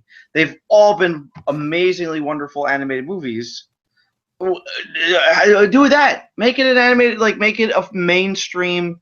I'd rather see Figment than like what the heck was the one they canceled? The Jack and the Beanstalk, whatever. Okay, the Frozen Jack and the Frozen Bad Jack and the Beanstalk redone. Like and you don't have to make it like all weird and like I kind of like the Marvel comic books because that was great. I was gonna say like I didn't hate the first series, but I heard the second one The was terrible. second series was awful. First was fine. First was fine and in the right direction, but then the second one, make it like someone in the chat brought up the Figment animated series. If we ever release the Unseen Epcot presentation, we storyboarded, and I mean we had the actual art. We storyboarded the entire pilot episode of that, and you guys missed that because you didn't go to the 10th anniversary. It was amazing. That was absolutely unbelievable. Maybe that should be the goal. Maybe if we hit the 7,000, we release that video. Well, but what I was thinking of specifically, and this is not Disney and whatsoever, so do not look it up. But the new Sci-Fi Channel series, Happy, which is about an imaginary friend working with like a detective, to save his friend, but very very graphic, and so don't look it up. Don't look that up. But don't look it up, kids. That kind of thing could work for Figment, but in a more wholesome way. And like, fine, that's what you need to do. Figment can make an amazing movie. Well, we didn't mention that during the replacement of Figment in the 2002 version, the voice of Figment was Dave Goelz. Yes, Gonzo. Yeah. Well, Billy Barty died. Yeah. Right. That would be a problem. So I think, and we saw the 3D videos of Figment as in the original version as he was going through there. So what if we made Figment a Muppet? No. That's Michael. Fun fact number 3. If you're keeping track at home, because then you'd have to give him like. What if Figment was a Muppet? Mark it down now. But if you think like the original ride, yeah, but even the Muppets animatronics, aren't doing anything for them right now. So let's not make anyone a Muppet. Yeah. Hey, the Muppets in Liberty Square is one of the most amazing things. Oh, it is. But Muppets on ABC was not so. I liked it. I did too, but apparently the world didn't. So. But regardless, besides those puppets, do you think they still exist? Have you ever bought one of those dinosaur plush from Dinosaur with the rubber skin? And do they still exist? No, they might. I literally had one blow up on me. Yeah, where it just like burst. It just burst, and then the stuffing just like went all over the place. Yeah. There's no way those puppets. It's a pretty good analogy for the imagination ride. Though. Yeah, kind of actually. Look at this cute thing and just explode. But I think Figment could actually make a very, great movie about trying to even, especially with how cynical and awful the world has gotten about reconnecting with your inner imagination. Put in an Inside Out sequel. Or that. One of those two. If we have to, I don't know. Maybe that works better story wise. Like maybe I wouldn't. Maybe him like having to save her imagination or whatever. I don't know. I mean, imagination. I'm not an animator. I don't come up with stories. Well, they don't write it either. But My stories usually consist of like tag Breaking clouds. rumor. Like parades that still aren't produced, or did the parade get released and I completely missed it? Shh. Oh, okay, It's a secret. okay. It's a secret to everyone. Legend of Zelda reference. Yeah, I want Figment to stay, obviously. I'd like the Dreamfinder to come back. I don't think it's gonna happen, but I would really like that. I think these characters mean a lot to people, and I think you can if they want to do everything else IP, I completely understand. But I think Disney World has 2 original characters that belong to this resort and are important to them and should be allowed to happen. The same way Disneyland has weird things, but Orangeburg doesn't count because that's easy because I know I was making fun he's of it. mostly based in merchandise and food and beverage. I mean, I was making fun of the Orangeburg. Yeah. Like Disneyland gets to keep all these little things that are that mean something out there. Like the Great Moments with Mr. Lincoln only survives there because no one will allow it to leave. And the Sleeping Beauty Castle walkthrough was restored because that meant something to those people. These are things that are not necessarily things that drive money in, but they're things that mean something. And we should be allowed to have one thing that means something, especially with how much older stuff they have killed off the last couple of years. They should just give us, like, you can build whatever you want at Epcot. Just give people this one thing. Honestly, this is the one thing you have to give us. Like, if you want us to keep giving your company money, you just have to give us this one attraction. You relinquish this one attraction, and you could plaster all the Star Wars crap you want anywhere, and no one's gonna care because you gave us this one thing that really meant a lot to us. And we'll turn the other way on the other stuff because at least a high quality level now. So even though it's all IP, like, you're going to offer great rides, and people will live with it that are fanboys and are generally against those kind of things. If you give us little victories, and you'll make money off of it. You'll have this thing, this little thing, this one attraction that will make money with all these people in this demographic, and then you have Guardians across the way that'll sell merchandise to every other person in the park. And then everybody's giving you money. Everybody's giving you money. And that's I think the happy median with Walt Disney World approaching 50 years old is to give us little victories. Like, put the Country Bear Vacation or Country Bear Christmas show back. Give us little things that cost you next to nothing. And then you can do all the big crap you want. I hate to be this easily led, but I absolutely would be more okay. Because, listen, the shoehorning they're doing for Guardians and Energy so far is baloney. The little Photoshop picture is stupid. Like, we're not dumb. You can't just show us that and be like, oh, we get it, totally. But, I'm not denying there could be a greater plan at work. There could be. There's ways they could tie it in to, like, who knows. I could make it work if my job depended on it or something like that. But, like Tom said, this means so much to us who became park fans due to this ride. Like, this is what started me to dedicating my life to these places.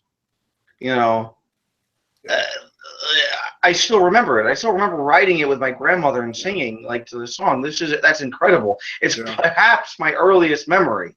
Yeah. If you give me a new version that pays homage to this, I will. Yeah, exactly. I'm like I'm already. For us, I mean, Disneyland has so many of these things that I think are passed down through. They still have Mr. Toad. Yeah, and I think for us, like, I know for me personally, like I felt like that was my thing as a kid. Like, I would make my parents go on that 7 or 8 times a day if we went to Epcot, and it never really had a line, which was really nice. It did 2,200 people an hour, so don't tell me it wasn't popular. It just loaded a lot of people. Yeah, it's like saying Pirates isn't popular. Yeah, like, there was always people in the load area. You got on real quick. But, like, I think about my parents now. Like, my mother wanted that Figment backpack more than, like, she asked me every day after they were here for Epcot 35. She's like, I need that when is the Figment backpack coming out? When is the Figment backpack coming out? And she loved, and I sent it to her, and she loves this bag. And my father, the same thing, had to buy the Figment baseball hat when he was here. And I just think about, like, how much like this attraction and these characters mean to my family, and then you look at like that Epcot 35 D23 event, all those people packed in that room that just want to be there to hear about Figment and Dreamfinder and all this stuff. There's such a love for this park. And yeah, the park needs to go in a new direction, but you gotta, same thing with Disneyland. Like, yeah, take it in a new direction, do Star Wars Land. But at the same time, you still have Lincoln and Toad, and you have this balance. And we don't have that balance here. We need that balance. We really don't. The thing that really, and I want to kind of end on this line because I think it's a really nice way to end this. When we did the Epcot 35 media event, the line that they kept spewing out, and I know sometimes the lines they spew out are ridiculous, like the four-pronged Chapek thing about Epcot is, we're going to make it more Disney, more timeless, more relevant, and more family-friendly. And that's all very nice and good, but that doesn't mean anything to any of us. No. The thing they said at the Epcot media event that I think meant a lot was they very specifically said, we're going to keep the things people love about Epcot, and we're going to improve everything else. And that was the line, was we're going to, if the things people love about Epcot will still be here, and we're going to add other things in that make this park relevant to everybody else. And I think that means, to me, that means Figment is like the thing they're going to be like, we're going to do this for those people who've been here a million times. And then, you know, for those other people, we're going to have Guardians of the Galaxy and we're going to have Ratatouille. And that's what you need. As Raleigh Crump said, a theme park is a salad. You have something in there for everybody. You can't just have lettuce and call it a salad. That's not a salad. You need dressing and, you know, other fruits and vegetables. There's a lot of things that go into that. Disneyland's like a salad. There's a lot of pieces that are necessary, and you got to have something for everybody. See, we're not. Everyone knows Tom that's listening, and he's very much a Disney apologist, like 90% of the time. We're not the fans that are like, you know, like I wrote in my article for WWNT, like I'm against what's happening with Universe of Energy, but I'm also not. I understand where they're coming from. We're not those kind of fans. We get it. We know what you're trying to do. We know what you have to do. Like, it's about like I know why you put Guardians of the Galaxy in DCA. This is the one you have to give us. Yeah, this is the one you have to. You have to give us this, please, because it's about. I like how we're not begging them. Well, because you hit it right on the head. They have almost all of their Fantasyland is untouched in terms of like Alice and you know, they even have the submarine back. Museum, but you got to give people. Yeah, but that's what I'm saying. We are not some of that history and nostalgia somewhere. We're not being unreasonable. Like, oh, we want Horizons back. We want this back. We want Imagination back. Not even back. I just want them to do something. We want characters that's good. Yeah, we want a good imagination attraction. We want the heart back. We want the heart of it back. We don't need a recreation. We want something that brings back. Maybe the Spaceship Earth descent. Okay, maybe making this list of demands, we would also like a Spaceship Earth descent. Oh man! And if you could just move the second floor of Electric Umbrella somewhere during the demolition, so we can still have it. Like just the second floor. We don't even want the restaurant. We just want literally that second floor somewhere. Anything second floor at Epcot, we like it. Yeah. It doesn't matter what it is. If it's on the second floor, we want it. Yeah. You had Centurium, you had ImageWorks, you had Electric Umbrella, you have the Siemens Lounge at Spaceship Earth. You got Dream. What about Circle of Life? You got Dreamfinder's computer. All the keys. Circle of Life isn't on. You just enter on the second floor, but it's not really on the second floor. That's BS. He ruined your point. I don't care. I'll take Circle of Life. Anyway, and then Bring final back points. Symbiosis. I don't care. Bring Any back final Symbiosis. points about imagination. I do have one final point. Michael, I'm wondering if you can put up that last image that I linked you to. 1 sec. We're looking at this beautiful logo. Well, yeah, but we've seen it for a while now. Yeah, we have. Not the one that Ron sent, right? No, the last one that I sent. No, not Ron. Me. This is something that I've been wanting to clear up for 2.5 hours now. Did you find this it? isn't the computer. Did you We're find not it? ending on the damn computer. Do it. Come Do it. on. We absolutely are. If you found it, I want to see it. Put it up, Michael. Putting it up. Why is this a thing? Put it on still Look. store. Oh my! It's a dollar sign. It's not an 8. It's a dollar sign. It's a dollar sign, which is You can not make that there. a little bigger, but it's there, and it's But clearly a it's dollar the sign. whole alphabet. He's got it. I'm looking at the. This is actually a QWERTY keyboard, a full QWERTY keyboard layout, and you've got the dollar sign over there. This is so dumb. I love it. Some random. I love it. It's a dollar sign. No, but it's just the dollar sign, the ampersand, the exclamation point, and a question mark. question That's mark it. are We not don't a- even get a period. The question mark's kind of in the right spot. Everything Guys, else the is real messed up. problem is Michael just delayed an update on his computer, and I'm not okay with It's just a reminder. Later, to remind me tomorrow. But this is I found about 4 or 5 pictures, and this is the best one that shows the dollar sign. I'm very proud of you, Jason. So there you go. I'm glad we could bring this back around to nonsense. Is he a blonde? Get back to the WDWNT way. Anyway, I think. Does anyone have any other valuable points to make about imagination? Oh, now you specify valuable points. Yes, valuable. You should have said that before. Yeah. I just can't. How many of us are fans because of this? So that's all I could think of. Yeah, I mean, I'm a grown man with I have a purple dragon. I mean, that's you can't sell anything to anybody, but you're selling purple dragons to grown adults. So maybe run with it.